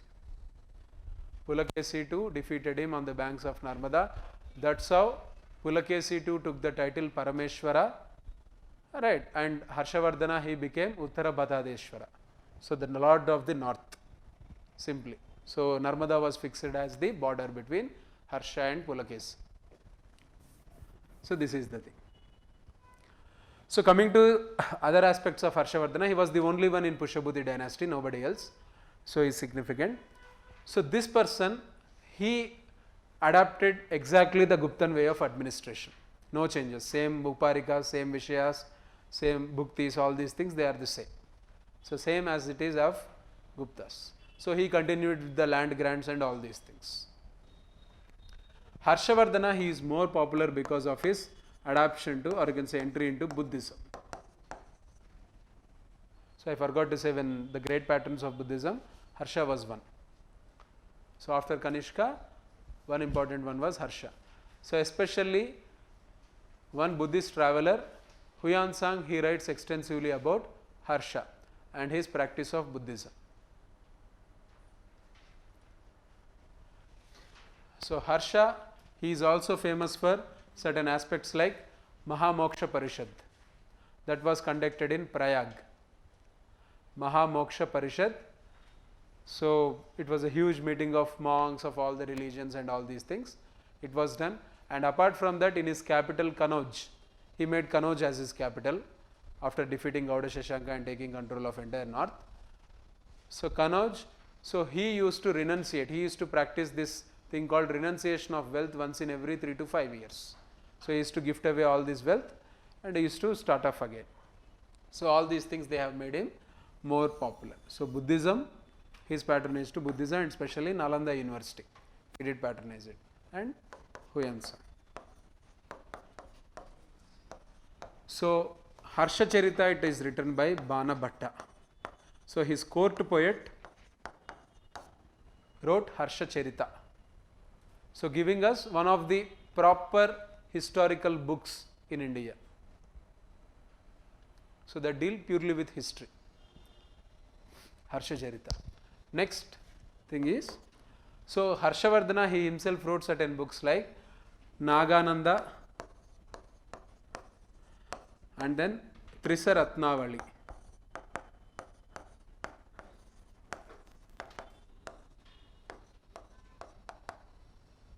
Trisharatnavali, Nagananda. So these were books written by Harsha. Priyadars. So other one Priyadars.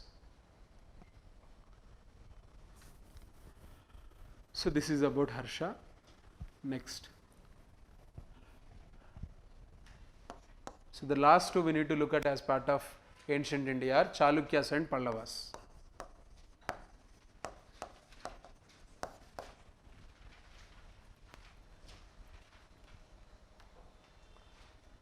So coming to Chalukyas, Pulakesi 1, next Mangalesha, next Pulakesi 2, Kirtivarma, Vijayaditya, there are many other such people. So all these are part of the Chalukya dynasty. So they are called as Karnataka Kshatriyas, all these things. Some say they are Bengal Brahmins. So there are different theories regarding their origin, but essentially they were people of Badami. The capital is Badami. Right. So covering the areas of entire Deccan. So they succeeded Shatavahanas, you can say some way. So especially during the times of Pulakesi II, so he could defeat all the South Indians, South Indian entities, and he could become a overlord of entire South India. He could defeat the Pallavas, and he even killed Mahendra Varma of the Pallava dynasty. First. Second, he occupied entire east coast of Andhra Pradesh, and he gave it to his brother Kubja Vishnuvardhana. So this was done by him. Next, he defeated the Kadambas of Konkan coast. Right, he defeated Harshavardhana from north. He even defeated the Gangas, western Gangas of Karnataka region. So these western Gangas, they were consistently present. Right. So all these entities, they were subjugated by him, but eventually he got defeated and killed by Narasimha Varma of Pallavas in the battle of Pullalur. In this battle, he got defeated and even killed by Narasimha Varma, the son of Mahendra Varma. But even after death of Pulakesi II, Chalukyas, they continued for a very long period. It's not their eternal decline. So it didn't decline. Vijayaditya, there are many, Kirtivarma and all that. So they did continue the Chalukya legacy. Politically, it is the thing about Chalukyas. Coming to Chalukyan administration. So empire, it was divided into several mandalas. Mandalas, they were divided into Vishayas. Vishayas, they were divided into Gramas. So mandalas, they were headed by Mahamandaleshwara.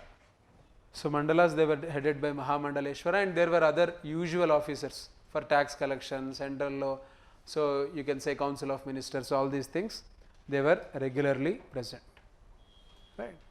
So right, Mahamatya, so Dandadipatya, so Vishayaka, so all these people, so Adhishtanka, all these people, they were there. Pattalika, there was another officer, you can write. So Pattalika was another officer dealing with royal records. Alright, this is the thing. So one important thing is, there is an Ajanta painting that clearly describes regarding the visit of Persian ambassadors to Pulakesi II Darbar, to the court of Pulakesi II. Persian ambassadors, they have come. This is one thing. So Chalukyas, they had very strong trade relations with West Asia, and it is said that it is already in 7th century. it is said that Chalukyas, they have even defeated 2 seaborne invasions by Muslims into India. So Muslims, by the time they got into this, Islam got started in West Asia. So Muslims, they tried 2 seaborne invasions through ships into India, but they were defeated by Chalukyas. This is one thing. So that Ajanta painting is another important thing. Next, so Ajanta paintings. So coming to the Huyansang, he visited the Chalukya territory also. So he wrote about it. Most important contribution of Chalukyas in art field is the Aihole Pattadakal complex. The Aihole Pattadakal complex. In this Aihole Pattadakal complex, especially in Aihole, we have this famous Prashasti by Ravikirti. So he was a Jain, but he was a minister with Pulakesi too. So this Aihole Prashasti, it gives all the detailing of the victories of Pulakesi, the second Pulakesi. Right, Aihole Prashasti by Ravikirti. Okay. So this is one thing, and Chalukyan society, there is nothing much to discuss. It is exactly like the Satavahana society. So the kings were into Brahmanism, so they were into Vaishnavism to some extent, but others like Jains and all that, they were very much strongly present in the society. The condition of women and all that, it was similar to that of Satavahana times. No much change. Right. This is the thing. Next. So coming to Pallavas. The art part we will discuss in detail later. Next, Pallavas. ఏమైంది okay అయిపోయిందిలేండి Pallavas ఒకటి చెప్తే అయిపోయింది right so Pallavas so they essentially ruled the north Tamil Nadu and southern Andhra Pradesh region. So they were not totally a Tamil group as such, they were into southern Andhra Pradesh also strongly. So Pallavas, Pallava essentially means creeper, so there were some local agrarian community, so who came into prominence. Important ones, Mahendra Varma, next Narasimha Varma, and there are others, so who did develop it. Right, so these Pallavas, the important thing is, Pallavas, they did defeat the Kalabras. They defeated the Kalabras and they have revived the Tamil tradition, Hindu tradition and all these things in this area. So defeat of the Kalabras is one thing. So revival of the Hinduism is another thing. Though the early Pallavas, till the time of Mahendra Varma, so for substantial part of his life, Mahendra Varma was a Jain. Later on he got converted into Shaivism. Later on Narasimha Varma, he was also a Shaivite. So that's how Shaivite tradition, it got strengthened in the Pallava times. Next. So important thing is Pallava administration. In Pallava administration we see Mandalam, Nadu, Kottam and then village.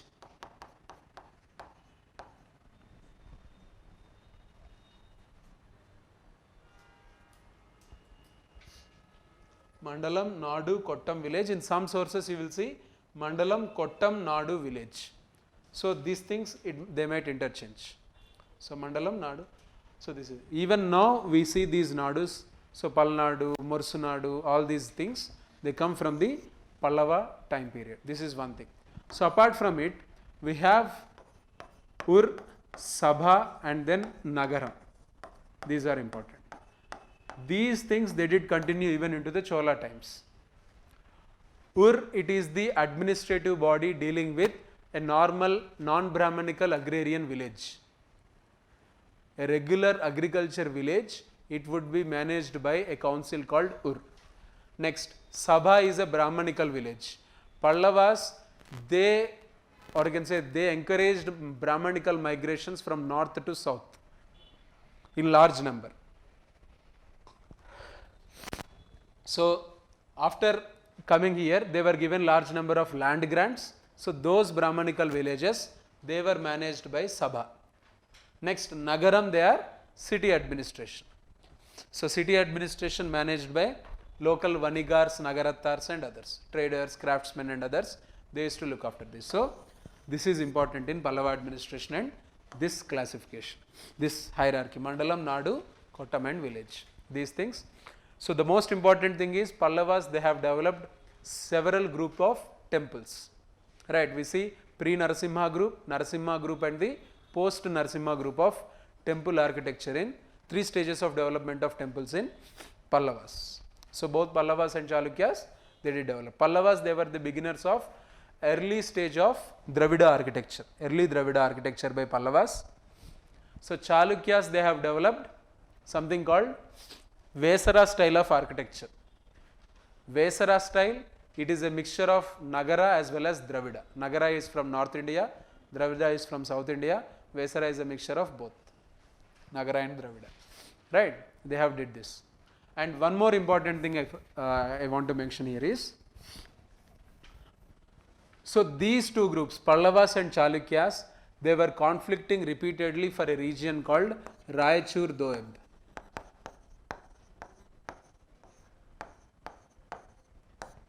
So, Raichur Doab, it is an area between Krishna and Tungabhadra rivers.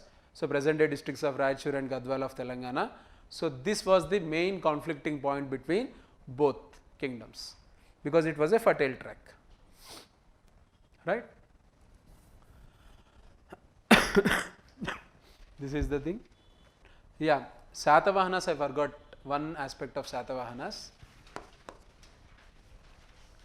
right. Raja, నాకు అర్థమవుతుంది, Mahabhoja, same like the, and then Senapati. So, in Satavahana administration, these were 3 kinds of provincial governors. So, people who had autonomy, who were almost Samanta kings. Next, Mahabhoja, they were directly under the administration of the king. Next, coming to Senapati. Senapati, these were the people who were dealing with troublesome areas. Troubled areas, they were led by Senapatis. Normal areas, Mahabhoja. Autonomous regions by Raja, right. So, districts, they were led by, they were called as Aharas.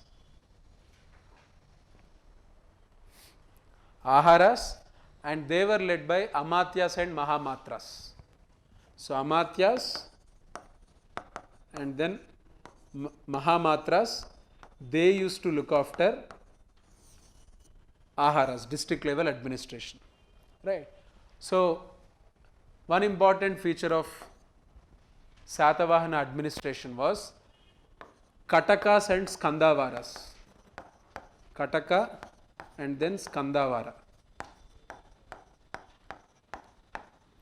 So, Katakams and Skandavarams, they are military cantonment kind of settlements that were made in, that were installed, or you can say that were established in troubled areas under Senapatis, so that stability can be brought into that area.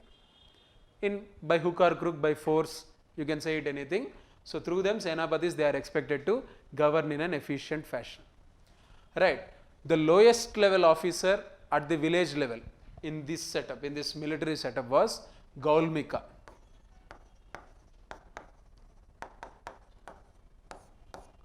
Gaulmika, he was the lowest at the village level in these troubled areas.